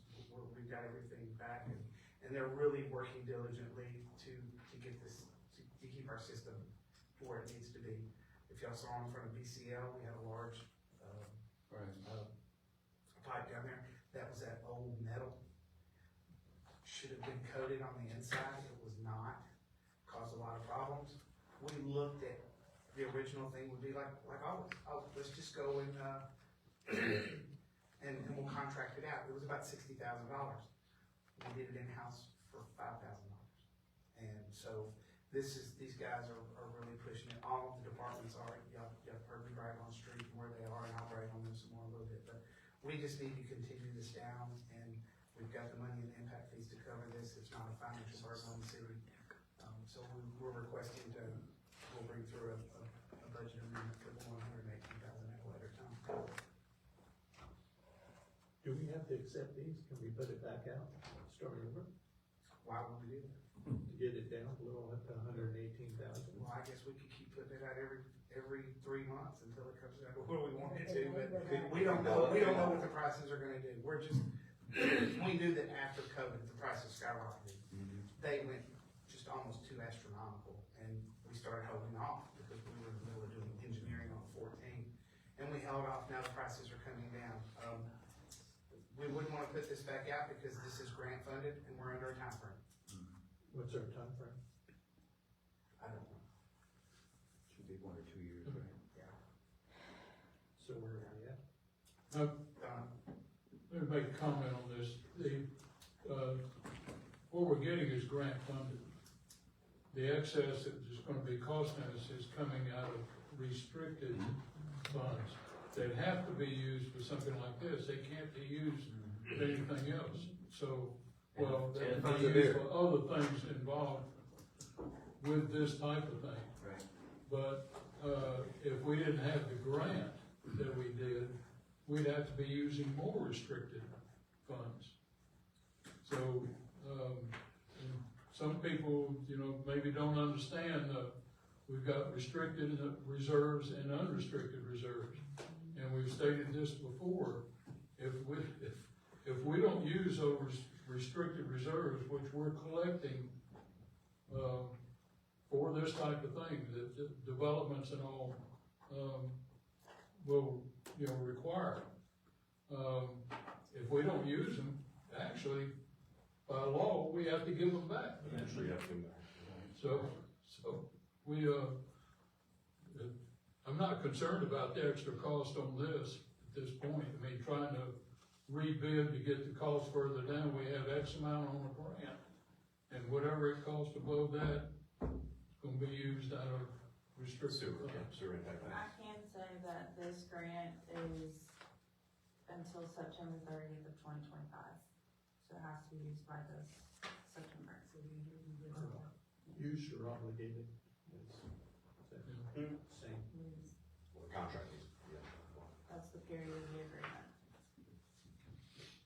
And we're well over a year into this grant already. Right. We've got $500,000 in engineering already spent and reimbursed. So we need to move forward with this. Anybody else have any comment? Anybody on this end have any comment? Anybody in the audience want to comment on this? Anybody wants to talk about their station rehab? Their time. Other comments? Did you have something, Commissioner Graves? No. Okay, would somebody like to make a motion?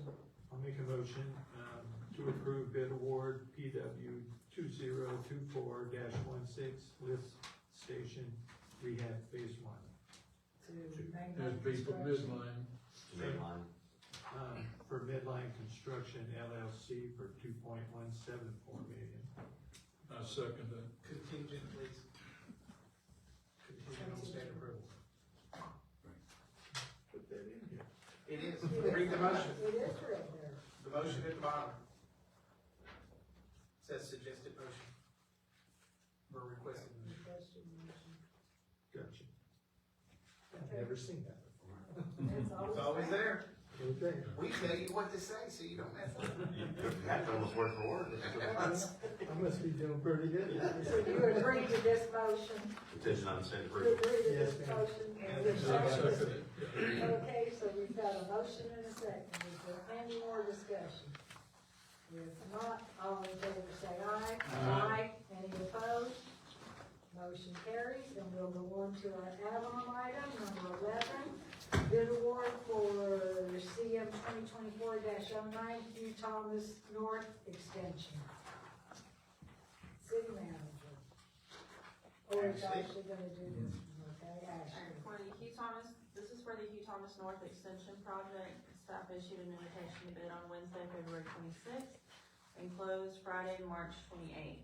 We did receive 7 bids, with Roberts being the lowest at $2,131,420.70.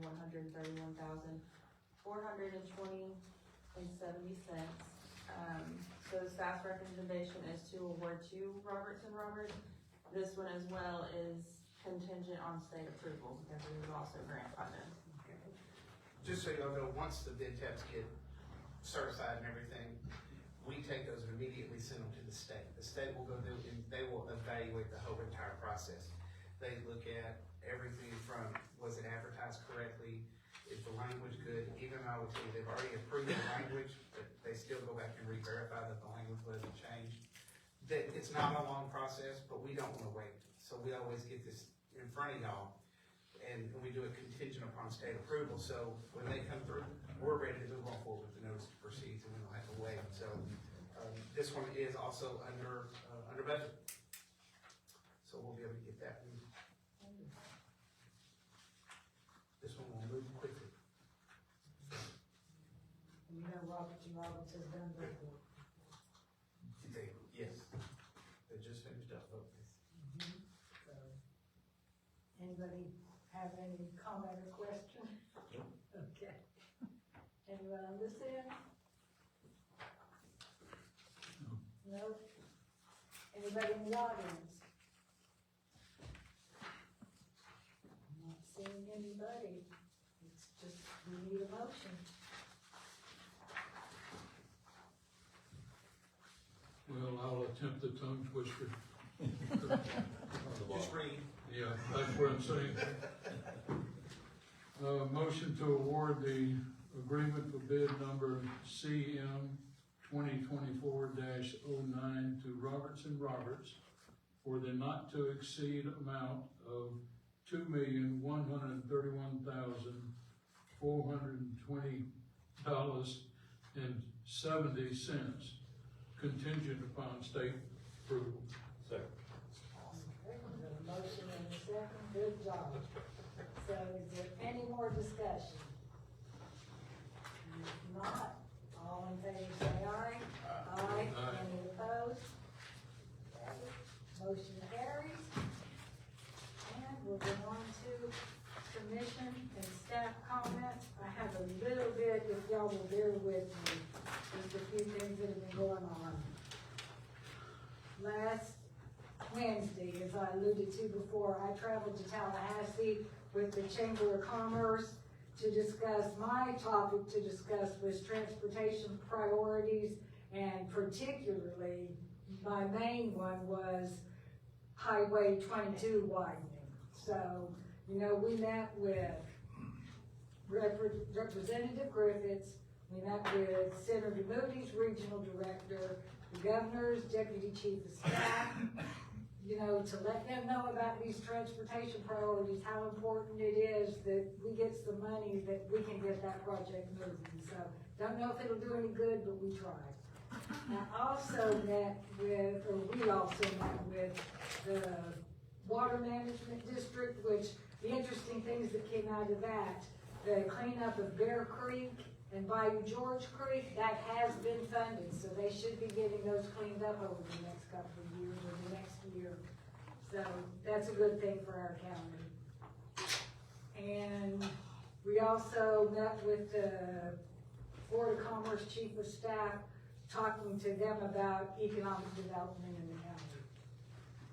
So this past Saturday, I attended the NAACP Essence Ball, and I presented a proclamation from the city to a Mr. Leon Russell in recognition of his dedication and leadership in NAACP over the years.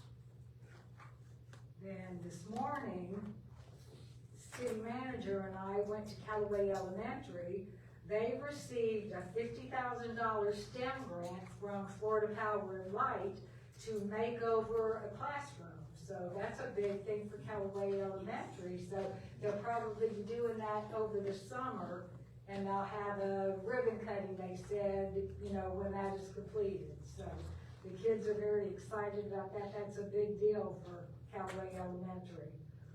And I've been elected to the board of the Northwest Florida League of Cities.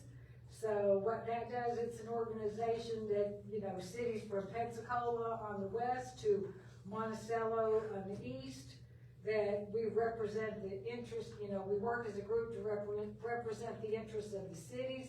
One of the major things that we worry about is, you know, maintaining home rule in the city so that all the power is not with the state. And one last thing, if any of you are interested, on April 17th, there's going to be a public meeting about the DuPont Bridge Replacement Project.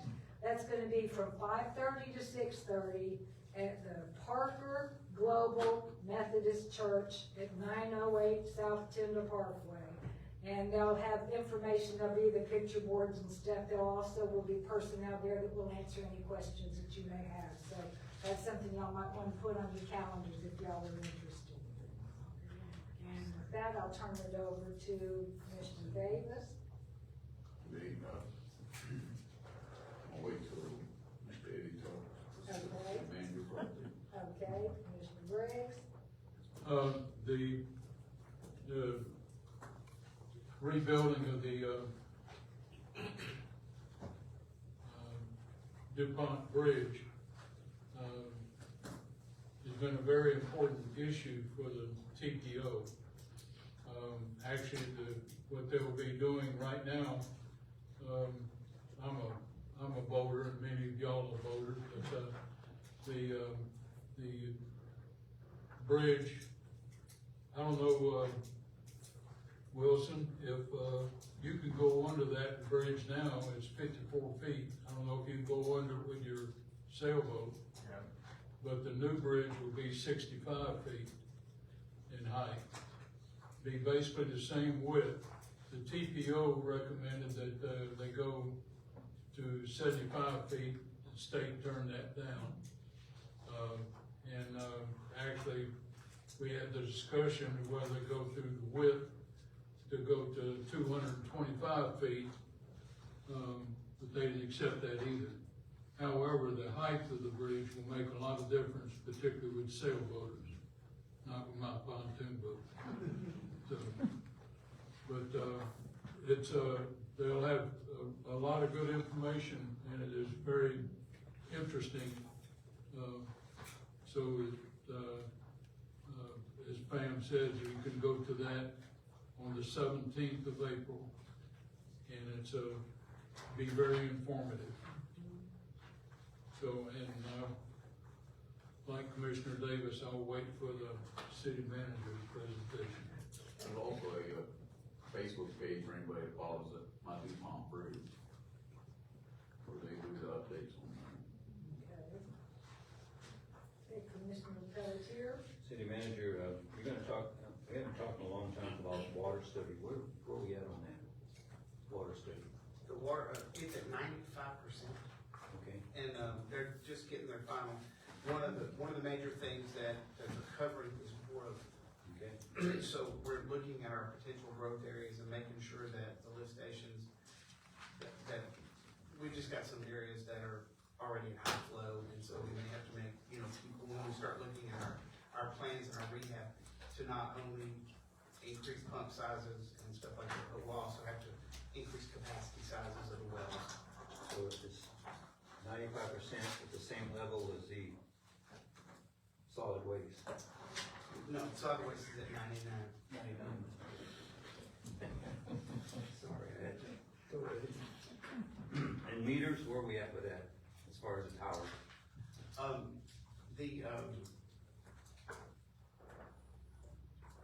They're, scheduled to ship to and be arrived, we have to get all the equipment. Right. The equipment is supposed For to the arrive. towers? Yeah, for the towers, it's gonna be here on the 26th Of, this month. okay. Yeah, it's all coming in, and so Yeah, Kevin, who did that, what's the agreement, the company? SBA, SBA, yeah, there's a couple little things we're trying to negotiate with them, Eddie got us their contact information, and she emailed you a couple weeks ago. yeah. We're just trying to see if they, it's one of those boilerplate, fine print agreements, there's a couple things we didn't love about it, so we're trying to negotiate, get some of that changed for y'all. So as soon as we get that contract, the contractors will be scheduling them to get out and they'll go right up on there and we'll start the construction of that project. And then you'll talk about Beacon Point? Yes. Okay, so. Mr. Ayers? Yes, ma'am. City attorney, next time I wanna discuss term limits, so just to give you a heads up on that.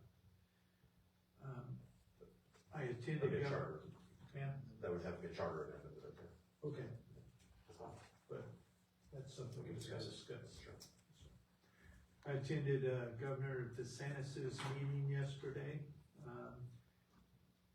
He was talking mostly about people being pulled over in their boats for, just any reason. They would use a safety inspection, but they're trying to get that fixed, so there has to be a violation before they pull them over. So he talked about that, and the other thing he brought up, right now we have a 6% sales tax in the state, and he was trying to reduce our taxes on our property, but the comeback was to reduce the sales tax by 0.75%. He's against that because, much like our 0.5% sales tax, most of that a lot of that will be supported from out-of-staters that come down here and visit and so forth, so he didn't think that'd be a very wise thing to do. I attended Bay County. There we talked about Mexico Beach.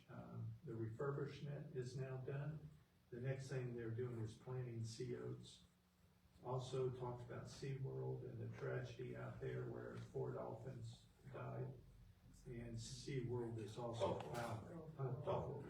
What's that? Gulf World. Gulf World. I'm sorry, did I say SeaWorld? I apologize. Gulf World, they've also applied for bankruptcy. Spring break violence is pretty bad on the beach, so we talked about that a bit. City manager and I drove around, we looked at the firehouse, the new paint in the sheriff's department, looks really nice. Community center refurbishment, boy, that's coming along fast, that's beautiful. Veterans Park, that looks great, fence. RV workshop, attended that, and First Friday. And congratulations to the Florida Gators, they're now the national champs in basketball. The last time was 2006 and 2007, so this is their 3rd championship. And just for you baseball fans, in 1974, Hank Aaron broke Babe Ruth's record today with his 715th home run. And I will be there on Kite Day, and I hope to do some cooking. Commissioner? Yes, ma'am. Okay, City Clerk, do you have anything for us? I will say that Beacon Point did close on Friday. I'm working on getting the bid tabulations and everything done, and that will be at it'll come in front of you guys at the next meeting, but same thing, it's grant funded, so it will also be contingent on state approval. That grant should be expiring pretty soon, it's pretty old. I have to go back and look where that one is. We're just trying to get it under construction. construction, looking at construction, looking at extension. I will tell you the bids came in significantly higher than the last set.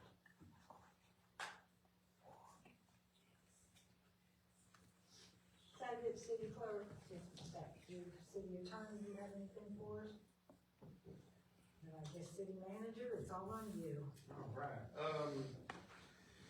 just a quick update I wanted to give out of the street department. The asphalt plant was down for several weeks, for maintenance and some upgrades in their system, but just in a 2-day period between the 2nd and the 4th, our guys actually laid over 25 tons of asphalt in the city. These are just big patching and curb cuts. They're not done. They expect to do another 18 tons this week. Just know that they're out in Williams Way, Forsyth. Some of those are on the next rounds that are going out, because I know there's a lot of people who are kind of curious about what's been going on with that. GH Cruises. Yes. That'd be different. That'll be a different project, yes. So, yeah, Beacon Point, we've talked about that. The Bertha Bridge, you're not gonna believe this, they're not done. No. Hey, listen, we don't care at this point. We're taking those liquidated damages daily. I think they're down to like 1 or 2 little things. I thought they'd been done by last week, but maybe by this week, we'll see. Boat Race Road, as I talked about earlier, the paving is done, all of that is done. We've still got some extra money in the grant funds. Our match is always paid first out of that, so we don't want to leave any money on the table. I worked with the state, I talked with them, they gave me some direction. Me and Chris Griffin and Bill went down there, we looked at everything. We're requesting to replace a lot of the head walls where the pipes are coming out on the driveways. We've got some very dilapidated ones through there. We're gonna go back and re-pour those. You will see probably at the next agenda meeting, there'll be a change order to accept those. We still got a little bit of contingency money left, but there's still money left on the table from the state. So we'll come back to y'all. It'll be an increase in the contract, but it's 100% funded by the state. We just don't want to leave money laying on the table. The roundabout, FPL is, from what I understand, their engineering is complete. It's running through the higher ups, and as soon as they approve it, then, we're working at the speed of FPL, so we'll see what happens there. The cemetery fence, we have all the engineering now completely done on that. We had to make some last minute modifications. And Ashley, I think, has that. She's trying to finish it. Yeah, so we'll try to push that. We're gonna push that bid out this week so we can get that fence up. We've been watching the drainage out there. That drainage project is done. We have no standing water after the heavy rains. It's flowing right over and going to that retention pond. I can't tell you just how proud I am. Once again, this is another, we had $300,000 budgeted to do this project, and our guys went in and we did it ourselves. And it's been a complete success. And a good confidence builder for our guys to be able to do these big projects in-house and not take the taxpayer money when we can do it ourselves. And so, on the fencing, is that, we're still looking at whether we're gonna do a PVC or wood? correct. The bid will go out, what'll have is the bid will go out as wood, just so everybody understands, and then there'll be an alternate below it, which will be vinyl. And then we'll bring that back to y'all, and y'all can decide which one you wanna do.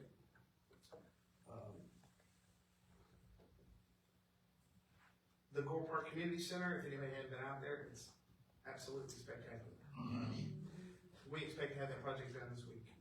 So we're gonna try to close out Thursday or Friday and do some walkthroughs and look at everything. The only thing that's not in right now is gonna be the cable company's gotta come in and hook up, their router so that we can go in and hook our phones up to it. So the only thing that's really left is a cord hanging out, but they're going hard at it. We've got a very quality product out there. Hopefully at the next meeting, Tim will come back and he's going to be recommending some changes. I'm gonna go ahead and say this now, we're having a lot of internal discussions on pricing. And ultimately, we're gonna come to y'all with a recommendation. But we're gonna leave it up to y'all if y'all think it's too low. I know it's not gonna be too much. But we've got a really good quality building out there. As of today, I think they just need to put the refrigerator in and the stove. Bathrooms are complete, and they were just finishing up. They still have to paint the trim on the outside of the building. I think that's all that's left. They finished up the outside painting today with the septic coat, and the front facades are done. And they still have to put the awning on the front door. They have already added the awning on the front side of the building. That is just created so much usable space for that building that it's incredible. And, so those guys have really done a great job. Hugh Thomas Drive North, y'all know where we're at on that. We just awarded the bid, so as soon as the state approves it, we'll sign the notice to proceed and get them started on that. There's been some questions about lap projects and how those work and how those are funded. I was just gonna quickly let y'all know that, the next lap project that we do is going to be, Yellow Brush is not in this anymore. Yellow Brush has been out for years. It still keeps showing up in paperwork, but it's not there. We'll be doing construction on West Cherry Street. That's gonna be from Tyndall Parkway to Bob Little. After that, we'll be looking at doing, and we do these, the way it's funded is these are out in multi-year. So 1 year we'll do engineering and construction on another one. Then the next year we do the construction on the one we engineered. We do engineering for the next one. But right now, we've actually got, West Cherry Street. Then after that, we'll be looking at South Bertha. After that, we'll be looking at Lake Drive, and then after that, we're gonna be doing South Gate. So we've got 4 major sidewalk projects. And like I said, the only thing it takes is a lot of Ashley's time, because these are all 100% grant funded through the state. We've talked about the lift stations. Just quickly, we've got the 5 that we awarded tonight. We've got 3 more that we've applied for a resiliency grant. We've also got 3 more through a different pot of money through state appropriations. And then we just found this new grant that we're gonna be applying for, by the end of this week. We just finished up everything on that, and that's gonna be through a, resiliency grant. No, an LMI grant, low moderate income. So, just note, if it's out there, we're looking hard to see if we can snag some money from it. Great thing about that LMI grant, it's only a $50,000 match. So that helps my ROI go up. And how much is the grant itself? We'll be looking at probably around 1.2 million. Okay, with a $50,000. With a $50,000 match. We'll match for points on these grants. All we're trying to do is run our point totals up. So we're going all LMI, maximum points, 50,000 maximum points on grants, and then we'll score them up that way. So, we're always hopeful on all our grants. If y'all haven't been down South Tyndall medians, they've been testing sprinkler systems in it. The, trees are up, they look great. And then they'll be coming back with, the only thing that's gonna be in the middle of the medians is gonna be grasses. I think the mealy grasses is what they call it. So there'll be grasses going through there. We're gonna try to keep it as low maintenance as we can. These are all in straight lines, there's no curvy stuff like that. They'll be straight lines, but it's gonna be, they're doing great in their own time. The Veterans Park fence is almost done. They've got a last little bit of the section. We've had to slow down because there's a natural spring that runs back there. And so it's keeping the concrete really, really wet where they've set up. So, we're trying to let those harden up a little bit. It just takes a little bit more time because it's just so wet. It's 6 inches below the ground. Anything below that, it fills up with water. And so can't de-water that area. There's just we need to have that spring. And then finally, the wonderful Cherry Street. I'm just gonna be straight up and tell y'all, we thought the SUE data was done, they haven't done it yet. I have a conference call with them tomorrow. It's gonna be me and Tico and our utility coordinator. It's taking them forever to get that thing going. What they're requesting is they want us to go out and stake out the boxes where they're gonna be, and then they're gonna come out and they're gonna do the SUE data, he says, within 24 hours of us staking the boxes.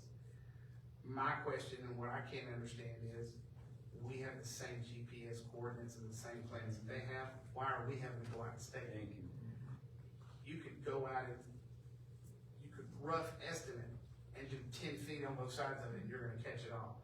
So I don't, once again, we're sitting here scratching our heads at Tico, like they gotta know from point A to point B so they know where their line is. Now, you're gonna need to know 10 foot on either side if you're gonna have to shift it, or what's gonna happen. But, I'm, they're wanting us to have a surveyor go out and do this at the cost of about $2,100, which would come out of, it'll come out of our funds. And I've refused to sign it until they come and we talk about it and come up with a plan on why. Why can't they go out and hold a GPS coordinate and go, here's this point, here's this point? I mean, if that's the case, if I can get a hold of one of those, I'll go out and stake it. It's not gonna be that difficult. That's really where we're at right now. We're waiting, we're still sitting here waiting on Tico. City attorney, we dealt with them, and they told us that the study would be done in 16 weeks. It's been almost 6 months. Isn't it time for us to send another letter? Okay. Well, it looks like we're nowheres. We're nowheres on Cherry Street. You know, this has been going on for, what, 2.5 years now? Yes. Okay? And we've got a coordinator that's not accomplished anything because we're still nowheres.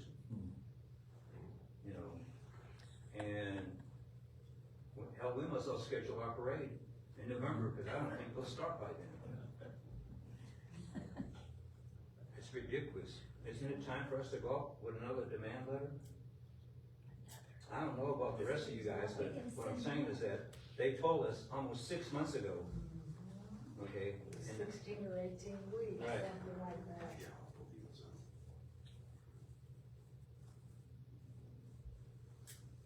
And I know the city manager doesn't have control over them, but obviously they don't wanna do it.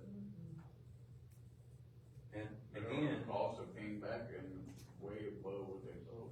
yeah, and again, you know, they want us to pay for something else in our right of way. If they would've done what they were supposed to, we wouldn't be talking about this. I just think that it's time for us to go back out again with maybe a little bit stronger letter. I don't know what good it's gonna do, cause obviously they misled us last time.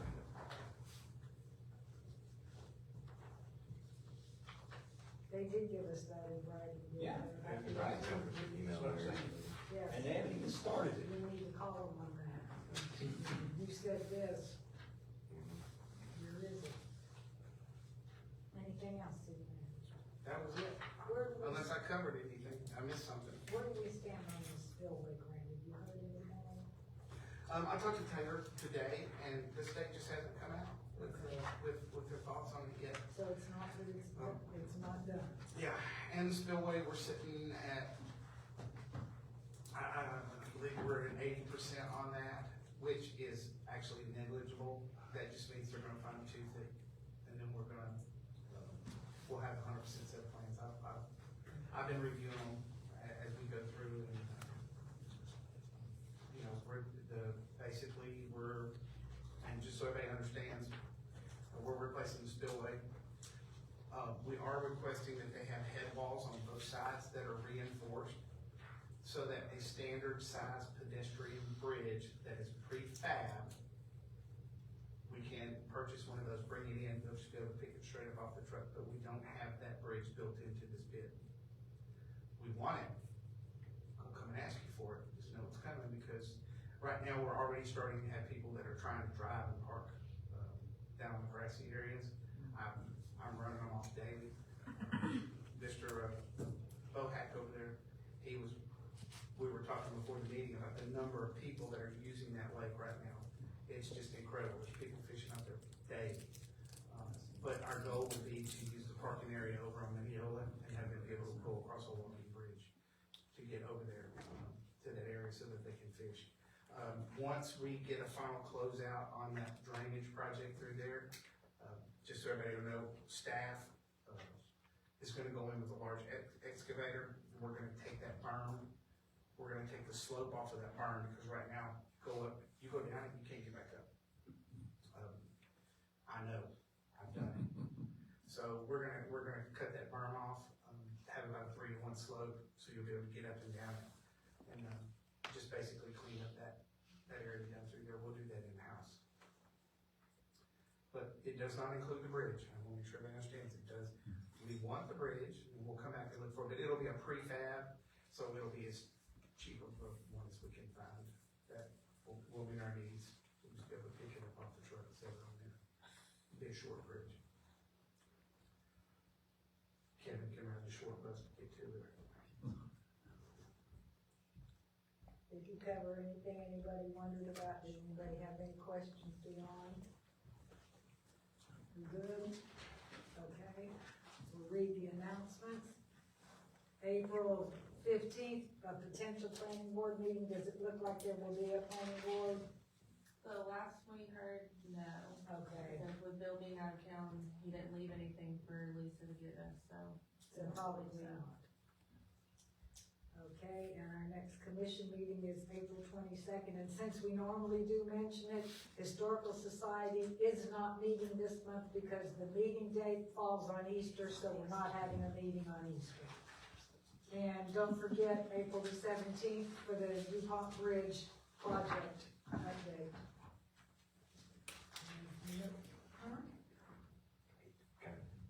Oh, that's right, and Kite Day, remember Kite Day, just Saturday, the 12th, from 10 to 2. Okay, any other announcements y'all can think of? Well, we will go on to public participation, yes ma'am? I done packed up and keep my notes back up. Okay. So, Ann Pelletier, 7724 Shadow Bay Drive. I think that's a great idea, that we moved the elections to November. I thought that was a great idea. Bob's got this question a couple times, and someone just asked me the other day, if commissioners have to do background checks. And I said, no, they don't. And I told them, well, you can go to the Bay County Clerk of Courts, search somebody's name, you can find all their records. But we have a commissioner who said back in September that he always tells the truth because he's a major. And then he proceeded to give character references for everyone else. So I'd like to ask you today, if any of you have ever been in jail, been charged with anything, served any community service or anything that the public has been asking, we can certainly start with the commissioner who said that he always tells the truth because he's a major.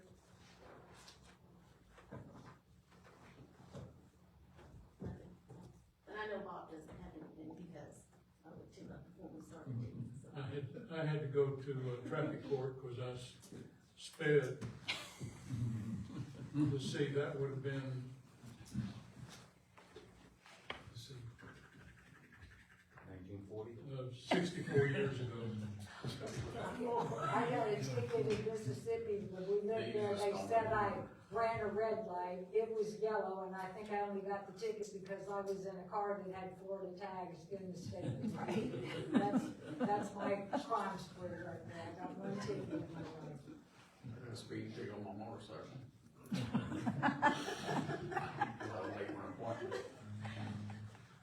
Right, you're gonna say you were late for a commission meeting, you were racing to get here.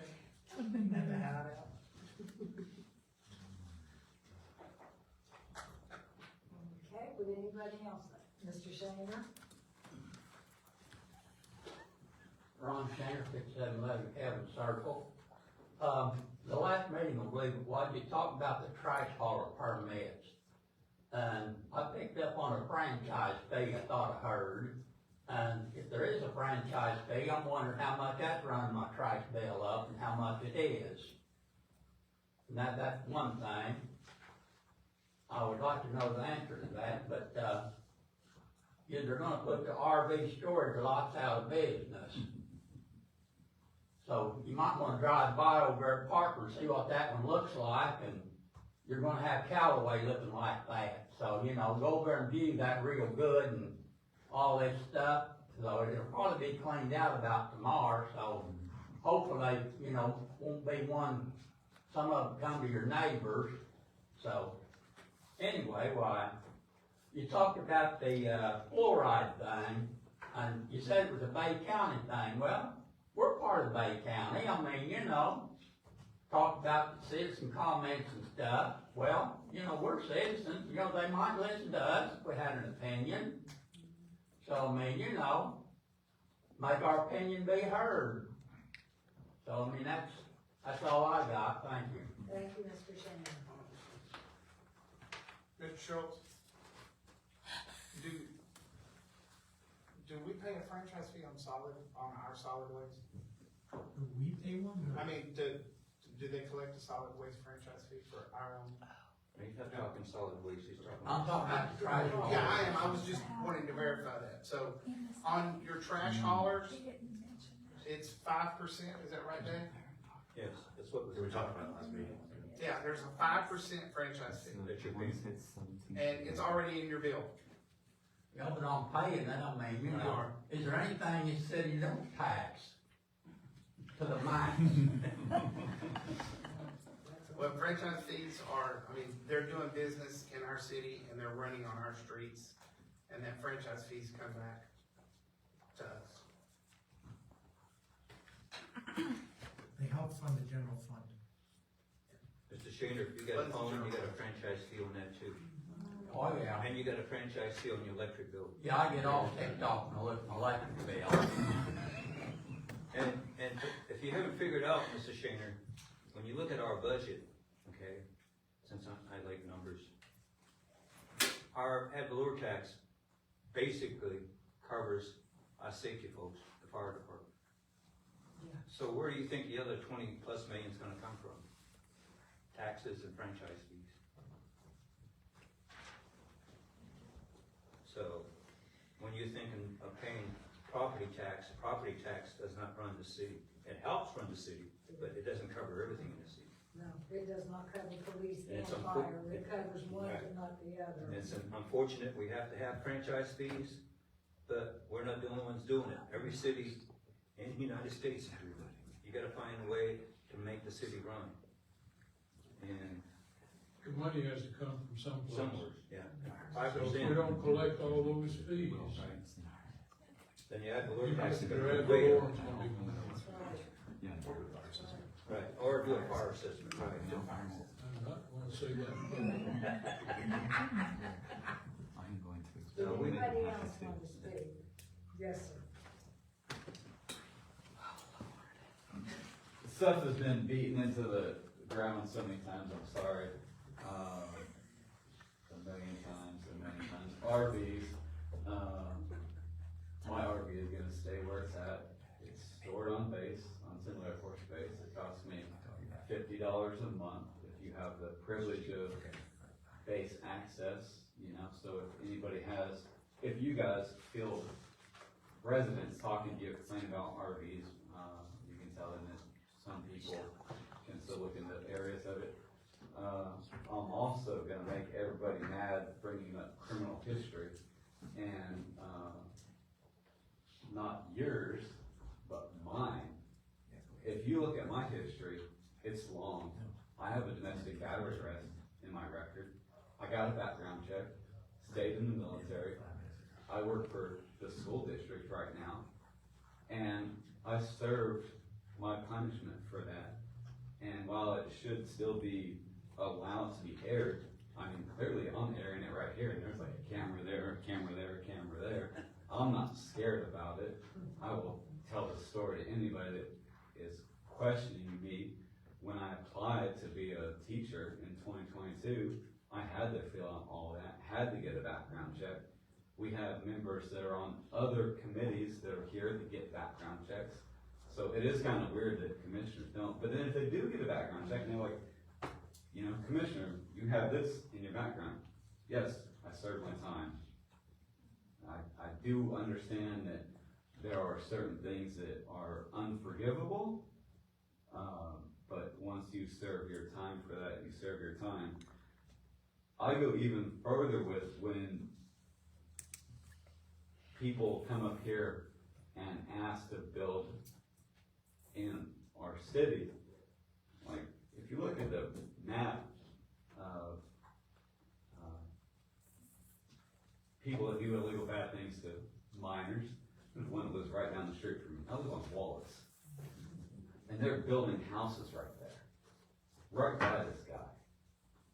So I do understand that there are important parts of doing background checks and everything, and there are things that are unforgivable.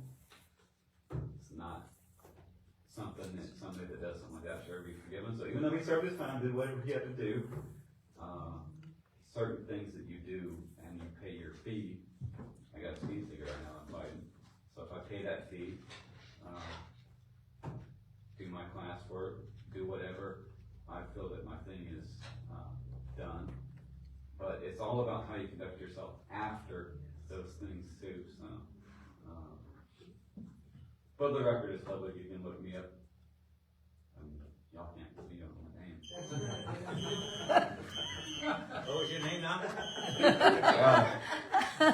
Martin Bossler, 6303 Wallace Road. That's my real name. Anybody else? I have a couple questions.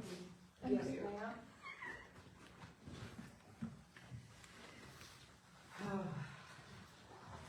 Teresa Langston, 6031 Lane Street. Well, since everybody's talking about their criminal history, thank God I have not needed bail money yet, so. I'm not gonna worry. All right, so I just have a couple questions. Some of it has to do with Tico and our contract with them. Is there anything in a contract, that has anything to do, with them doing business in Callaway? If they're holding up progress, refusing to get stuff done, and is there anything in the contracts that we have for them that says they can be liable, responsible? And Commissioner Pelletier said something about sending another demand letter. We didn't send the first demand letter, so I'm not sure about the second demand letter. We haven't even got that far with the first one, as far as that I know. And just out of curiosity, before we stopped at West Cherry Street and Bob Little, will we ever see a red light there? Because people cannot operate that four-way stop to save their life during, during trying to go to work and school and all that stuff. And I'm just wondering, because I think it was like something with Parker and Springfield. I think we all kind of, chipped in and did that red light, but I'm wondering, will we ever see one again there? Because that would be nice.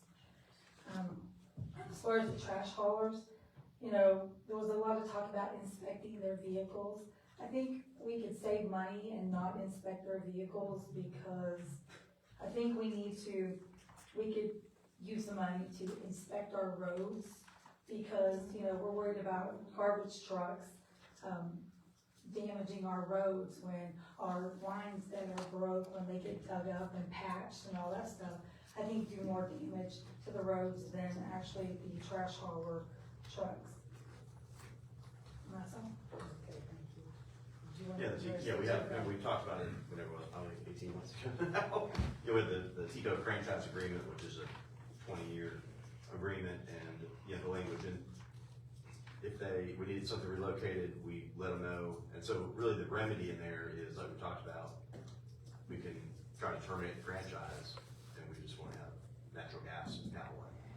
And I think, some of the audience are like, all right, let's threaten that. We talked about. The other alternative would be, if they won't do it, the city goes and pays for it and then sends them a bill, in which I'm sure they'll be fought about for a couple years of litigation, and they'll have money to relocate themselves anyway. But those are sort of the two. That's $700,000 worth.